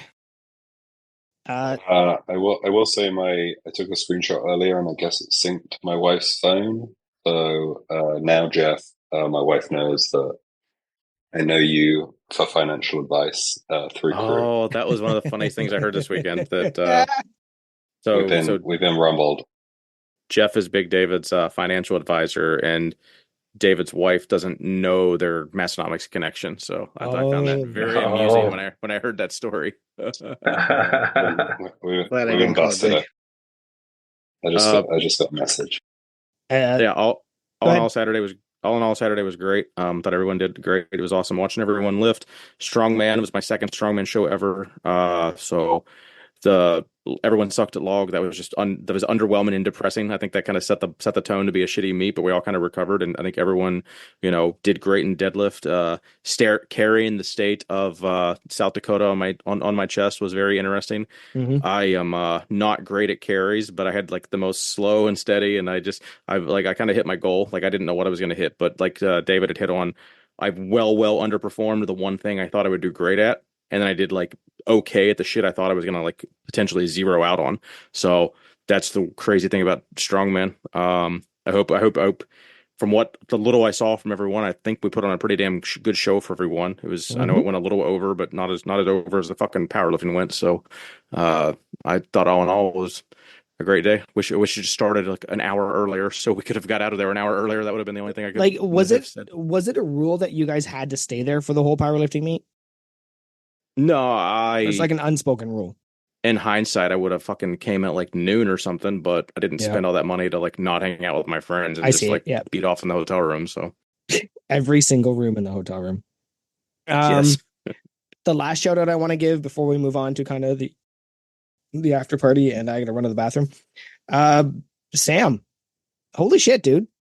Holy crap. Iron Man. Yeah, well, he walked in with no warm up. Just did the powerlifting meet the fucking night before with no warm up either. That was the dumbest. That might have been one of the dumber things I've ever seen in like sports and lifting. Yeah. But he murdered it. He did the powerlifting meet and the strongman, and was fun the whole time. Was great to hang out with. Great to talk to. Cody as well. I really loved hanging out with Cody and his wife.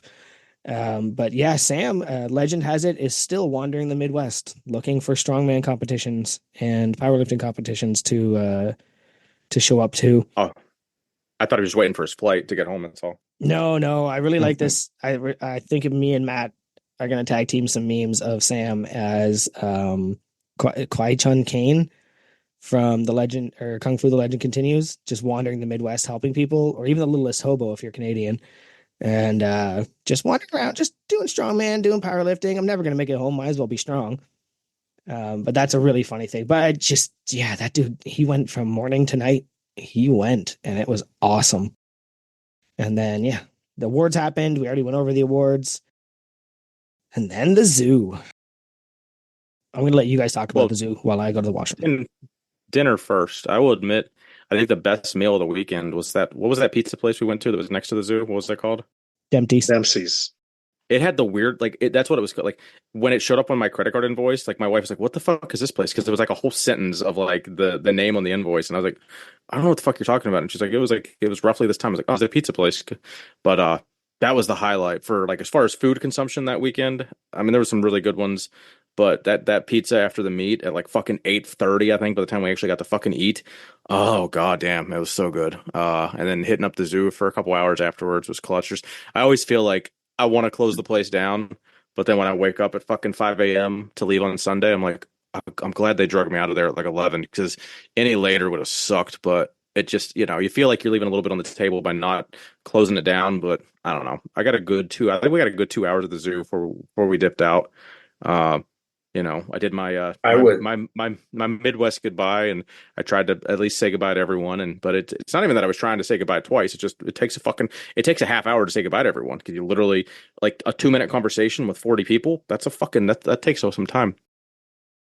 I left early too, about 11, and the wife was along, and she was done, ready to go, and I said, "All right, we're going to do an Irish goodbye." And she was concerned that it was going to take forever. She didn't know what that was. I had to explain it, but that was good for me. I felt good on Sunday. But the best part, other than Big Matt showing up in his singlet, was Andy, the kid I had lifted with that.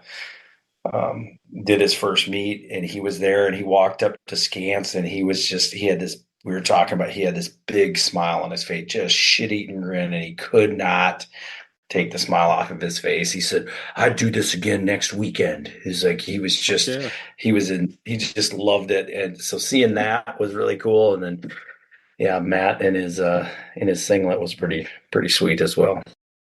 That definitely threw some people off, like people that weren't there last year and didn't know what kind of character Matt is. I saw multiple people's face when they saw him for the first time, like with his, junk hanging out in a singlet, like at a restaurant, at a bar. But I'm like, that's the Matt we know. But like, there was 30 people that didn't know that Matt yet, and it was fucking great seeing that like facial expressions on people. I saw it firsthand. Multiple people like jaw slightly dropped. If he'd get on the podcast, he could talk explain himself a bit. Should I talk, or should somebody else go? Because I've got quite a bit about everyone else. Yeah. Okay. Yeah. No one else went yet. So definitely, Dempsey's was great. Had a good pizza. I sat with Thea and Jake because I thought this was the quiet table, but then Thea was like, "No, this is the fun table now," which is awesome.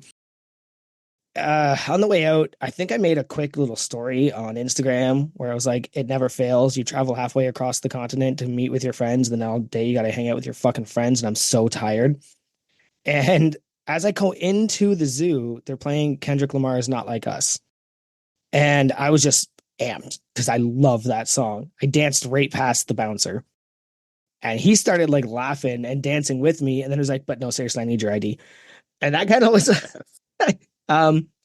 it's like a double-edged sword a little bit. I love the attention and respect and love, but I was so tired. I paid for one drink, maybe two. And everybody else just kept bringing me drinks, ordering stuff. And I think Dammy, Chris, was the first to point it out. He's like, "I actually watched you try and hide. Like, you came to our table and hid behind me, and people just kept finding you to pull you out to go do things and talk to them." And I was like, I was so fucked. I think was one of the first to leave because at that rate, the Dammies wanted to leave.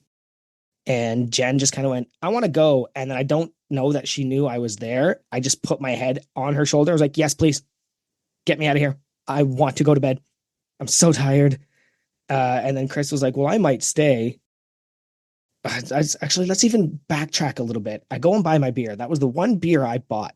I bought a can of the Miller Lite. And I'm the influencer, but people bought him drinks all night, fucker. Trond comes up to me and Trond is like, I got to buy you a ginger drink. And I was like, okay, man, but I just bought this beer. He's like, oh, I'll take it. And he downs it in one drink. That's Trond. So he can order me this whiskey drink. Yeah. And I was like, well, Bizarro Trond is coming out. And he went, yeah, probably. And I ended up on top shelf for Team Canada shot. Some of the locals, I don't think appreciated us. There was some talk of some weirdness from a few of us that like they didn't like our shorts, they didn't like my nails were painted, they didn't like there was some talk of that kind of stuff happening there, but I didn't really see any of it. So hopefully we prepare them better next year. But it was a hell of a time, but by that time I was so tired. So like if I didn't get to talk to you or party with you or drink with you or whatever, I'm sorry. I was so fucking done. I think we went back to the hotel. I had one drink on the patio and was like, nope. And I passed right out. But it was like, it definitely was the best way to round out the lift hard, live easy. Yeah, I definitely think that. But yeah, I just don't know how much we can do that. My poor 75 kilogram frame cannot handle that many beers. I didn't get to consume any of the new specialty drinks, but I got the old special there. They had I walked out on the patio and fucking Bryce had like 8 Froggers on the table, I feel like. And so like I got handed one and I drank what felt was like 60% of it. And I look at the cup and there's like half an inch gone. And I'm like, because it's like 90% sugar, it felt like. I don't know, but like I thought I drank so much of that fucking thing, and I swear to God, it was like a nothing. And I just slid it back across the table and said my goodbyes. There's a satellite bar up by up by Top Shelf, so there's nobody there. So I go over and I'm like, "Hey man, what's a Texas Power Bomb?" And he goes, "Oh, it's this and this and this." Like I know what any of those fucking ingredients are. It's caffeine, and no one knew it. Yeah, and I was like, "Okay, I'll take one." And he busted out an energy drink, and before he opened it, I put my hand out. I was like, "No. Is this a caffeine bomb?" He's like, yeah. I was like, I have changed my mind. I do not want that. I am 40 years old and it is 10:30 at night. I am not having a heart attack in Aberdeen, South Dakota. Absolutely. I was like, you can pour me a Jaeger and I'll pay you for it because I took up your time, but do not crack that energy drink for me. So yeah, it turned out that it's called a Chuck Norris, I think. They pretty much just rebranded the Chuck Norris to do it. And I still don't know what that is either. But yeah, as soon as he busted out the energy drink, I was like, nope, we're not doing that tonight. Yeah, a hell of a time. Tanner, I spent like most of my time, obviously with the Dammies and Ryan and a little bit of my time with Tanner. Not like last year where me and Jen like wandered around and did our things. But then I was like, I gotta go now. And I'm not doing goodbyes. And I think my favorite joke of mine, which might lead into the next segment, was I said, I'm going to do a Canadian goodbye. And somebody said, well, what's the difference? I was like, well, with an Irish goodbye, you just leave. With a Canadian goodbye, it's like I was never here. And I just kind of left. Well, I hope that wasn't too late. I hope that wasn't too sappy. But no, like, a hell of a time. Like everybody was so friendly and excited. And I love everybody. Every battery I had was drained. And I hope people don't think that I abandoned or left the party or whatever. I was just done.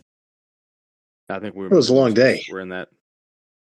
You had the extra time because of the strong man. You didn't really have any time to regroup very much at the hotel, take a shower. That's about it. Unless you're a big man, you just keep the singlet on.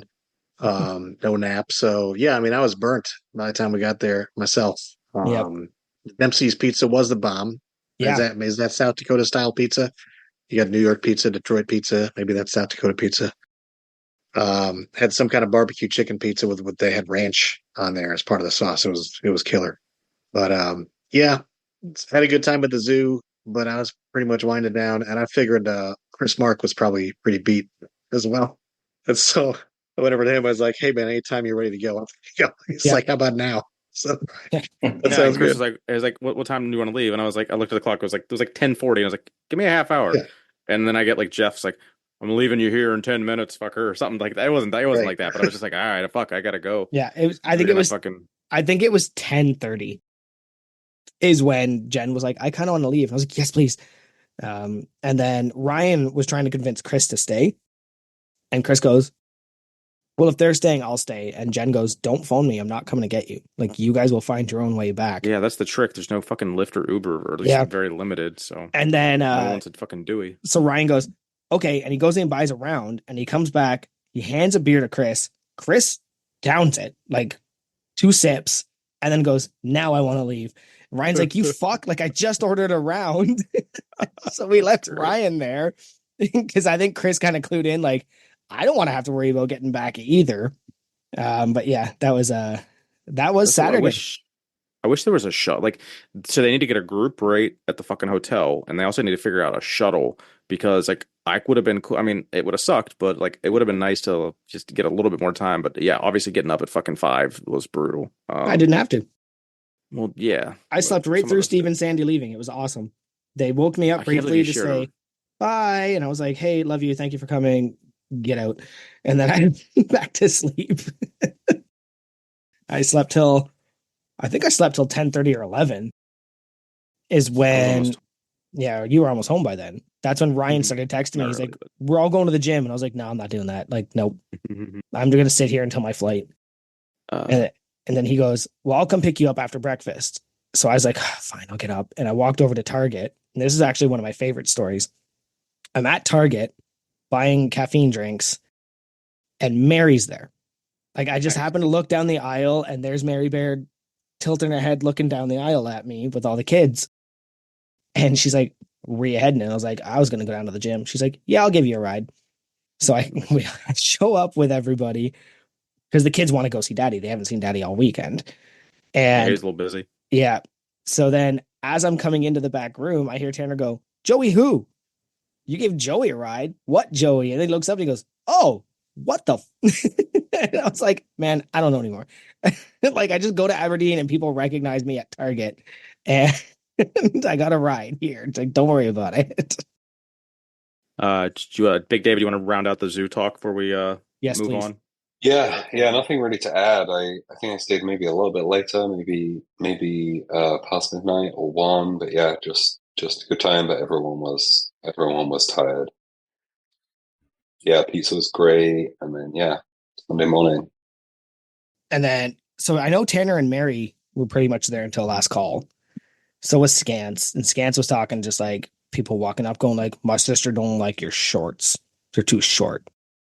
And like that's Scance was like, stuff started to get fucking weird. We had to get out of there. I thought for sure because stuff was weird. Good. Oh, stuff was weird at like 9:00 when we were there. There was a dude there that just skinny, never lifted a weight in his life. He had the baggy jeans, the baggy shirt, cross, a weird hat, and he to me, he was a serial killer. I was like, what is going on? It was creepy. It was a bit of a threat. That was weird. There was a couple, but I mean, I think it's just young kids peacocking. There's a couple guys there in suits. What are you doing in suits at the zoo, man? Like, relax. But again, young kids, right? They're just ruffling their feathers for whatever reason. The DJ was taking requests, so I got Childish Gambino played. And then in walks Nate Thomas, and he's like, I love this song. I was like, I requested this. So like we kind of bonded over some Childish Gambino love there too for a minute. But geez, yeah. Stuff got weird there. Did the I will self-gratifying here, pat myself on the back a little bit. Maybe if your answers aren't what I expect they are, then I won't. But the Road to Lift Hard video series, did that help anyone? Did anyone actually consume it? I talked to a few people and they said I didn't even watch it. And I'm like, well, go fuck yourself then. But I hope at least a handful of people consumed some of it or all of it. It helped. I didn't watch a single one. And I don't listen to anything you say on the podcast, so it's all fair. As much as I was like, these are the best, I don't think I actually sat through a single one of them. You suck. But I'm tired. A lot of people Friday night were talking about how How persistent you are, Keith. That's the most positive way I can describe it. Fucking get me your fucking road to regardless. Fucking live easy. Fucking. I don't care. It's for sure. There's at least a handful of people it helped and made their weekend better. So everyone else can eat a dick, and it helped some people. It was actually genuinely cool, and I will also pat your back for you because that as much as I didn't watch all of them because like I don't have the time to consume. Well, we know like 90% of the people already too. Yeah. Though, so it's... but for the people that maybe didn't know and and also just helping people feel included is important, right? Like I know people are whining that you're persistent, bothering them and stuff like that, but like we're here for you. We're here to help you feel included in this event that you might not know all of us. And so if you can give me just a quick 30-second rundown of what your plans are, how much you want to have. So it was a really great idea. So a big shout out to Nate Thomas for that idea and for Keith hunting it down. But yeah, it definitely was super, super awesome. I just hope it helped, but I don't think it'll be returning for LHLE 3. That's a mouthful. I would hope that they do return and you don't need to chase people down. Yeah. I enjoyed them. Go ahead. I enjoyed them, and it definitely helped. But that's kind of the nature of it. That you always, when you're trying to coordinate something like that, you always need somebody to hunt people down, and keep them accountable. So I appreciate it. Thank you. Right. Did anyone have any like super funny moments that stood out that they wanted to share? Like I couldn't honestly think. Everything was just a blur of awesomeness. So like nothing. Yeah. I didn't like take note of anything that was like, oh my God, that was the funniest. But did anyone have like something that just stood out that just like a laugh out loud moment that they just wanted to share? For me, go ahead, Dave.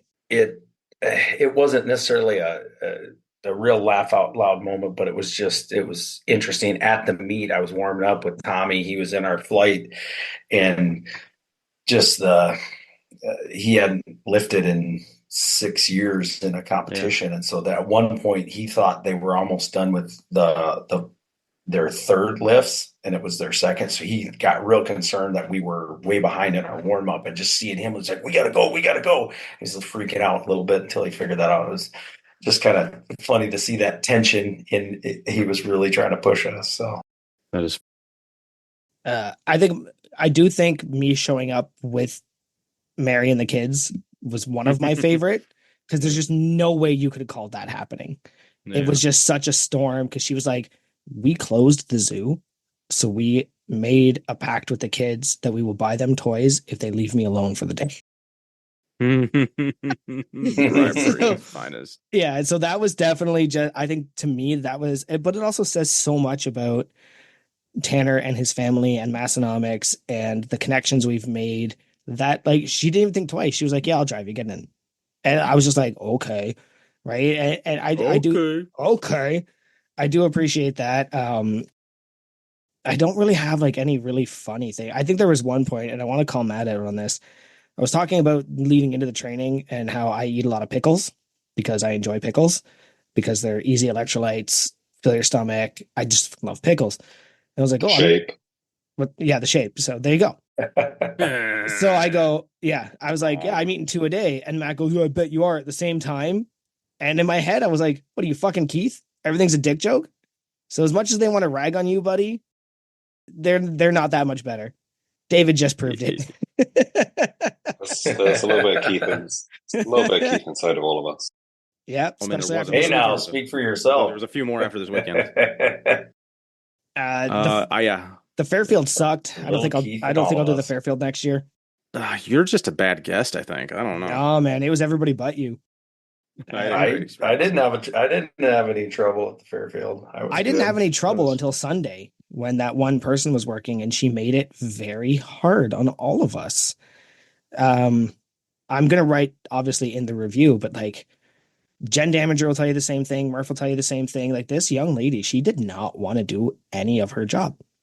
So like at one point I went down and I was like, hey, my roommates and I kind of used all our towels. Can I have another set of towels? And throw the pillows.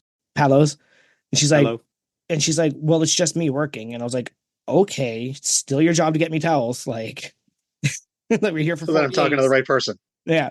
And then she actually comes in and she just puts the towels on the counter and walks away. And then I'm like, oh, can I bring those up? And she's like, well, I'm not gonna.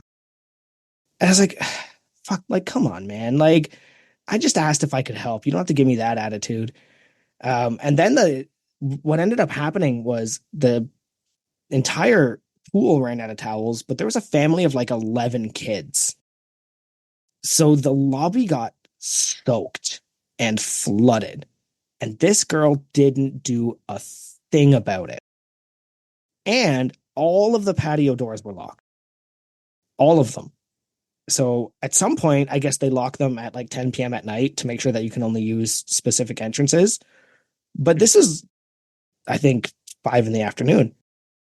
So Jen goes in and says to the girl, oh, the doors aren't working. And the girl goes, it's because your key isn't working. Here's a new key.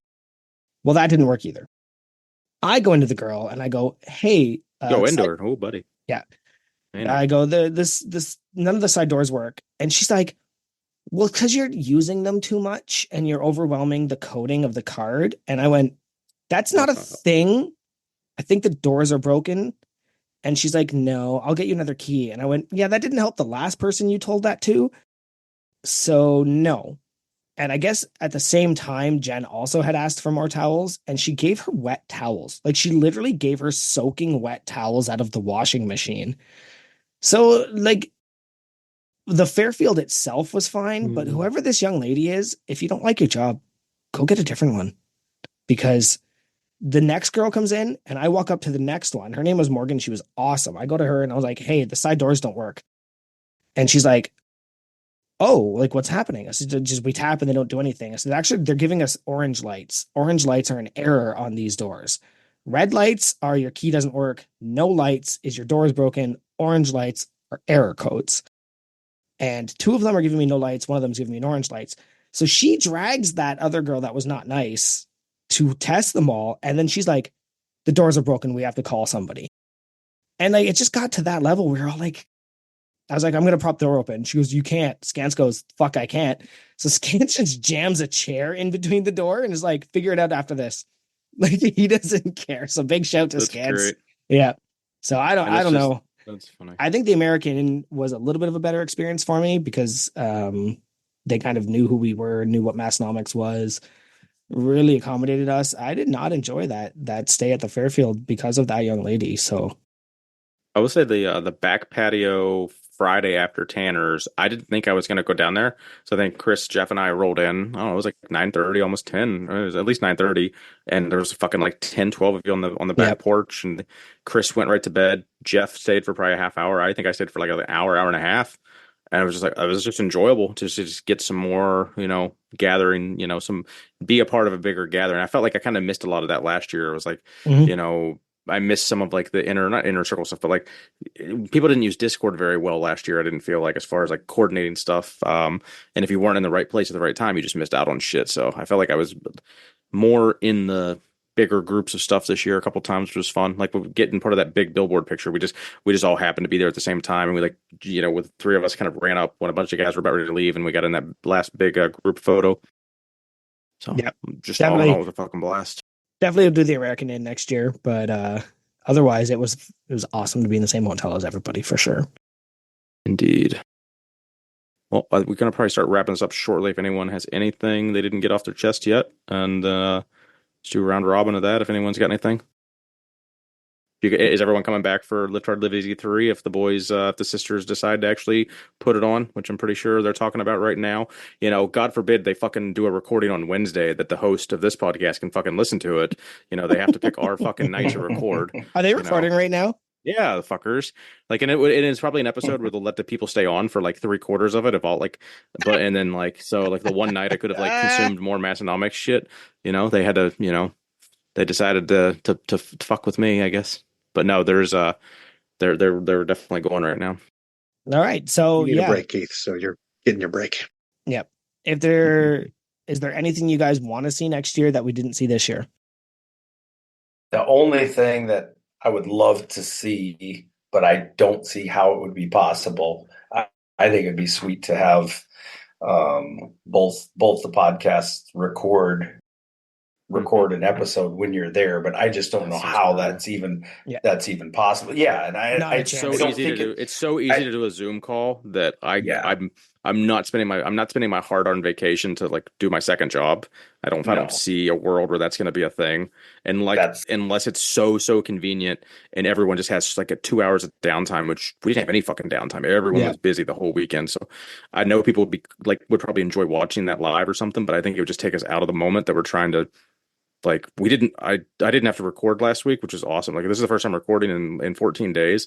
It was such a break. Like we literally take, I think Joey and I, we maybe take 1 week off a year, 2 at the most from this. And I was actually kind of to put it in perspective for people that like played sports in high school, like recording this podcast every single week to me is similar to playing a football game on Friday, but fucking 52 weeks a year. Like it is that, like it's just work. And I mean it's cool, it's awesome, but it's also like draining. So to have a week off last week, it was fucking great. I would put it in the perspective, Nate, of when you see somebody on the football field, you're seeing the results, you're not seeing the work. And we do this once a week, but there's so much work that goes into this, and that includes emotional labor, gathering information. As much as Keith says, like he does 99% of the stuff like that, I still do a lot of on Thursdays, usually I either don't work or I work early so that I can get out early. And I'll spend 1 to 2 hours just staring at my phone. And that's me going on people's Instagrams, fixing the notes. I get all the notes, Keith says. Yeah, but who fixes those fucking notes? Me. They're easier now. So it is much easier now. But my life got a lot easier. So that's probably why I was bitching about it for long, because it was so much fucking work coordinating like 10 different people's DMs. If there was anything I would do based on that suggestion, it would be I would have somebody there as a content creator for us. So either I'm not competing, Keith's not competing, or we've hired somebody whose sole job is to do the thing I hate, but be our influencer. Record us, yeah. Yeah, and I'm not there yet. I don't think it's realistic. Yeah, for you or the Massonomics, but I think it would be really cool. I know it won't happen, but we did it at home. I mean, I was able to partake of it at home Gym Con, which was awesome. But that was also, but even that like 1 hour took me like out of home Gym Con for a whole hour. Like it was great, and I'd do it again. But like I don't know, like these things that we go to are so brief that to then like do a second task, it's I don't know. I wouldn't hate it. Love the enthusiasm, but if there was a chance where it was like, oh, by the way, Friday in between weigh-ins and Tanner's party, let's all sit down and me, Tanner, Tommy, Keith, Grant, like we all just have like a family get together with the cousins and the sisters, and we do an episode then. Yeah, absolutely. Maybe that is something that we figure out. But at the event itself, woo. And I think Tommy and Tanner feel the same of us too. Like they don't want to do in-person live recordings very often because it's so easy to do shit on Zoom. I don't think there's anything I would change, and I don't think there's anything I would add. But I do sense this is only going to get bigger, which is going to get harder. Yeah, I would expect powerlifting first year, strongman, and powerlifting second year. Maybe we add Highland. Maybe we start adding some like slap boxing or something. Like eventually this becomes the Arnold of the Jessica, as we've been joking since the original idea of this, is that like we just become too big for our britches. And I can sense that maybe happening. It depends on how much work these guys want to take on or how much work they want to outsource. But I do sense that it's only either going to stop or get way bigger. I would suggest I initially when everyone signed up, like 90% of the people that signed up for the 90 lifter meet were crew, but then like 20 or 30 people dropped out and they were all replaced with just locals and like friends of like people that just knew Dave through XBC. So I feel that like a 60 lifter meet with all crew would have been significantly better than a 90 lifter meet when a bunch weren't crew. So I don't know how you mitigate that when you people just sign up to get a spot and then when they realize it costs $2,000 they back out. So like I don't know how we fix that problem, but like having a slightly smaller meet that's like more crew would be awesome. I don't know how we solve that problem. I don't see that making happening. I don't know. Initially, the strongman, the powerlifting meet was supposed to start at like I think 9 instead of 9:30 or 8:30, and like I know Dave kind of switched that up last minute. So I think having that extra half hour would have helped get the strongman started earlier. So anything to like start powerlifting earlier or shorten it or not take that big long break between deadlifts. I don't know. I just know we were kind of expecting to lift at 2 and we didn't lift till almost 3:30 or 4. And like our warm-ups were all over the place and for strongman and non-existent in some aspects. So that would have just been, I don't know, just shortening the day like an hour somehow would have been amazing. And the last major change I think I would make is having David not look so bored on our podcast today. Yeah, that's it. I'm just I'm doing my Buffalo Wild Wings server impression. So, what do you guys want now? I wish your background was just that guy's face. That would have been so funny. Yeah, that would have been really good. I gotta do a lot of scrolling through the thread to get back to that. Yeah, no, we're good. Don't worry about it. Anything you think you missed out on other than like the stuff we already touched on? Like, if you could like change one thing that you didn't get to do, maybe. Yeah, I guess I didn't like take enough pictures, or maybe there were definitely people I didn't get to speak to. Right? Maybe I could have done a better job of really circulating. But yeah, there's always things. I'm happy I got to the circus. I didn't think I was going to, but we were all sitting around and they were like, let's go to Buffalo Wild Wings. I was like, fuck no. And I was like, well, let's go to circus. And then everybody was like, oh, we haven't done that yet. Like that was one of those, like, I'm so happy I did that because I didn't get to do that last year. I also didn't get to see Brock the Rock. So while I was walking around the 5-lane, 6-lane highway that runs through Aberdeen, I was like, I actually said to the server at Qdoba, is that Brock the Rock? And she's like, the one that everybody gets stuck on? Yeah. And like she actually knew, so I was pretty amped, and that's when I went and got my selfie with Brock the Rock, which I didn't get to do last year. All right. I think the last thing I want to ask, because we are rounding out about 2 hours right now, is ideas for other awards. The Brian's Award was an addition this year, really funny. There was talk about biggest dump truck, which I obviously Maybe have. be careful with that. Yeah, give it to like two dudes giving that to a woman would not go great, probably. Yeah, I have the idea of that, but that's also pretty silly.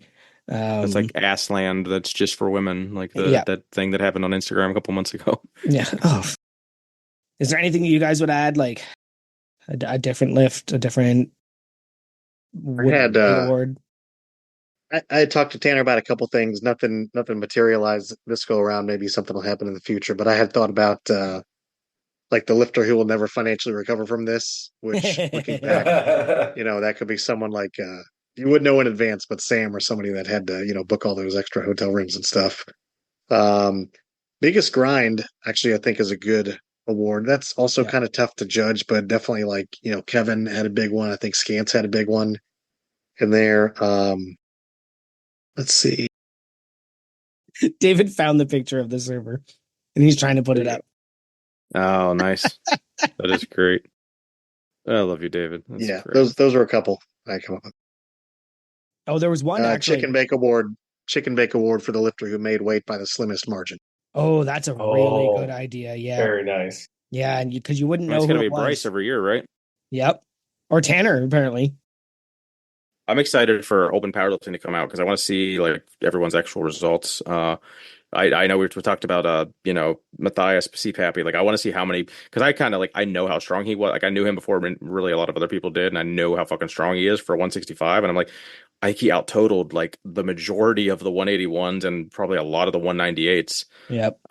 So I want to actually look and see that on paper and be like, okay, just get perspective of how strong some of these fuckers are. Okay. There it is. Oh, that's perfect. Yeah, get a picture, Keith. Perfect. God damn it, David. There was double. There was one moment 4 Davids.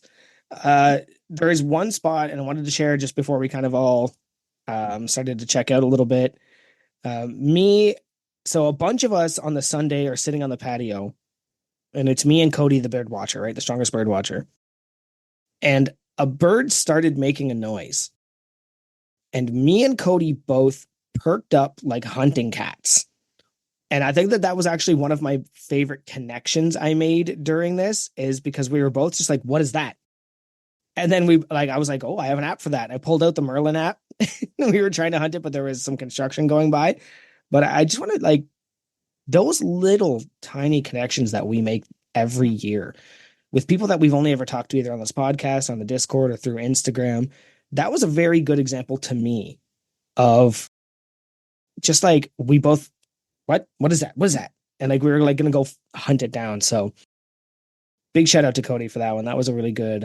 I felt that, and I still talk about that. I told my wife about it. So like that was a really good little quick connection that I had with somebody that I've never met in my life. But we were in sync on that one. Ooh, I could touch base on that too. Like, so we've literally interviewed probably like 40 people that were there, and I only met maybe like 20 of them, 15 of them in person up until this weekend. Like, I was almost struggling to be like, have I met you in person yet? Like, because I feel like I know I've talked to you for 2.5, 3 hours, and I feel like I've already met you. So like that was which we didn't really have. I mean, this podcast was like fucking only a couple months old the last year. So to experience over a year of interviews and then seeing all those people for the first time, that was pretty it was very cool to just like feel like I like another level of it's so different from just being in DMs. Like we literally looked in someone's eyes and talked to them for 2 hours on a computer. Yep. Like that's more than just talking to people on Instagram and shit. So I thought that helped and makes me grateful for this podcast. All right. I'm going to give it to the three non-hosts that can round us out. Anything you guys want to say, or just give your exits and goodbyes. But thank you for being here, helping us recap some of this, helping me remember some of this, because what a fucking blur it's been. So David, do you want to go first? What do you have there with your doppelganger on there? Yeah. So yeah, just it was a great weekend. It was great to meet everyone in person, although, like I said, you already know people essentially. Yeah. Fun lifting with everyone, and excited for the next year. Nate? Yeah, it was a great time. Looking forward to next year. It's just it's fun to compete, have that fire, yell at some other guys, see some young guys get involved with that, make the connections with everybody. And I guess one thing we didn't talk about is seeing Tanner getting a little fired up on the deadlift there and getting fired up. And he talked about that a little bit on Instagram. Just seeing that fire from him. I just and being an old guy, it's kind of fun to just compete and yell a little bit and get a little crazy. So I'll be there next year for sure. Nice. Jeff? Yeah, not much else to say. A great time. I've already started my next training program just in case anything pops up next year. We'll keep our eyes peeled. Let's see. Real quick, Jeff, without any spoilers, because you can't tell the story, but how does it feel to be in the inner circle of a handful of people that actually have heard Tanner tell the who he kicked out of the gym story? Good. Yeah, we have a special handshake and everything. It's very, very private club. Very so private. Make sure if anyone, I feel like 90% of the people forgot to ask Tanner that story. So next year, obviously it's only an in-person story, so there's no spilling of the beans, even if they're on toast. But you got to come to Live Hard Live Easy 3 next year to get that one. All right, so I'm going to hit us with some affiliate links, and everyone give us our outros where we can find you. So affiliate links, please go ahead and use Obsidian Ammonia, Barbell Rescue, Plate Snacks, Home, Gym Con. Code unpaid will save you a little bit of money on all that and help Joey buy a speedboat. And Big Mo, where everyone, we're going to find our Instagram, starting with Big Mo. At Mo Strength 50 on Instagram, at Big Mo on Discord. Big Jeff. Dollars and Deadlifts on Instagram, Big Jeff on the Discord. And David, which one of your Instagrams? I think you have like 7, right? I got a few. Metal.85 on Instagram for the most part, and then Big David Incorporated British Flag on the Discord. Nice. And Joey, do you want him to find you this week, or are you good?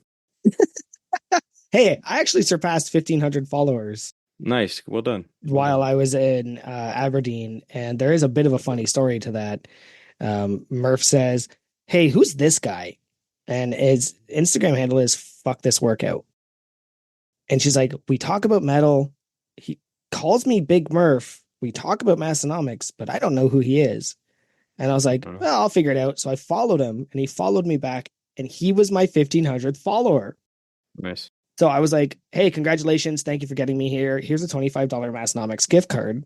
I wasn't running a competition or anything, but because he was the one to do it, I found out who he was. And that was That's actually pretty I was like, we are the crew detectives on this one. cool. So a big shout out to Big Tim. Thank you for that. He is in the Discord, and actually, Oh, nice. I swear to God, spoke for the first time after I sent him that gift card in the Discord. That's awesome. Yeah, but he's a Midwesterner. So I did get ragged on this when they asked me how to spell my last name at the hotel. It's Joey_MLECZKO. As soon as I said Zed, I heard 2 or 3 Americans behind me go, Zed, Zed. Zed's dead, man. Yeah, Zed's dead, Good man. stuff. That's my only Instagram. Don't follow me on anything else. It all sucks. I am on Facebook now, despite my absolute hatred of Facebook, but I post once a week, so don't bother. You post more than I do on Facebook. So go ahead and follow us on Instagram. We are Unpaid and Underrated Podcast. The website, unpaidinternpodcast.com, is where Nate puts all the work in.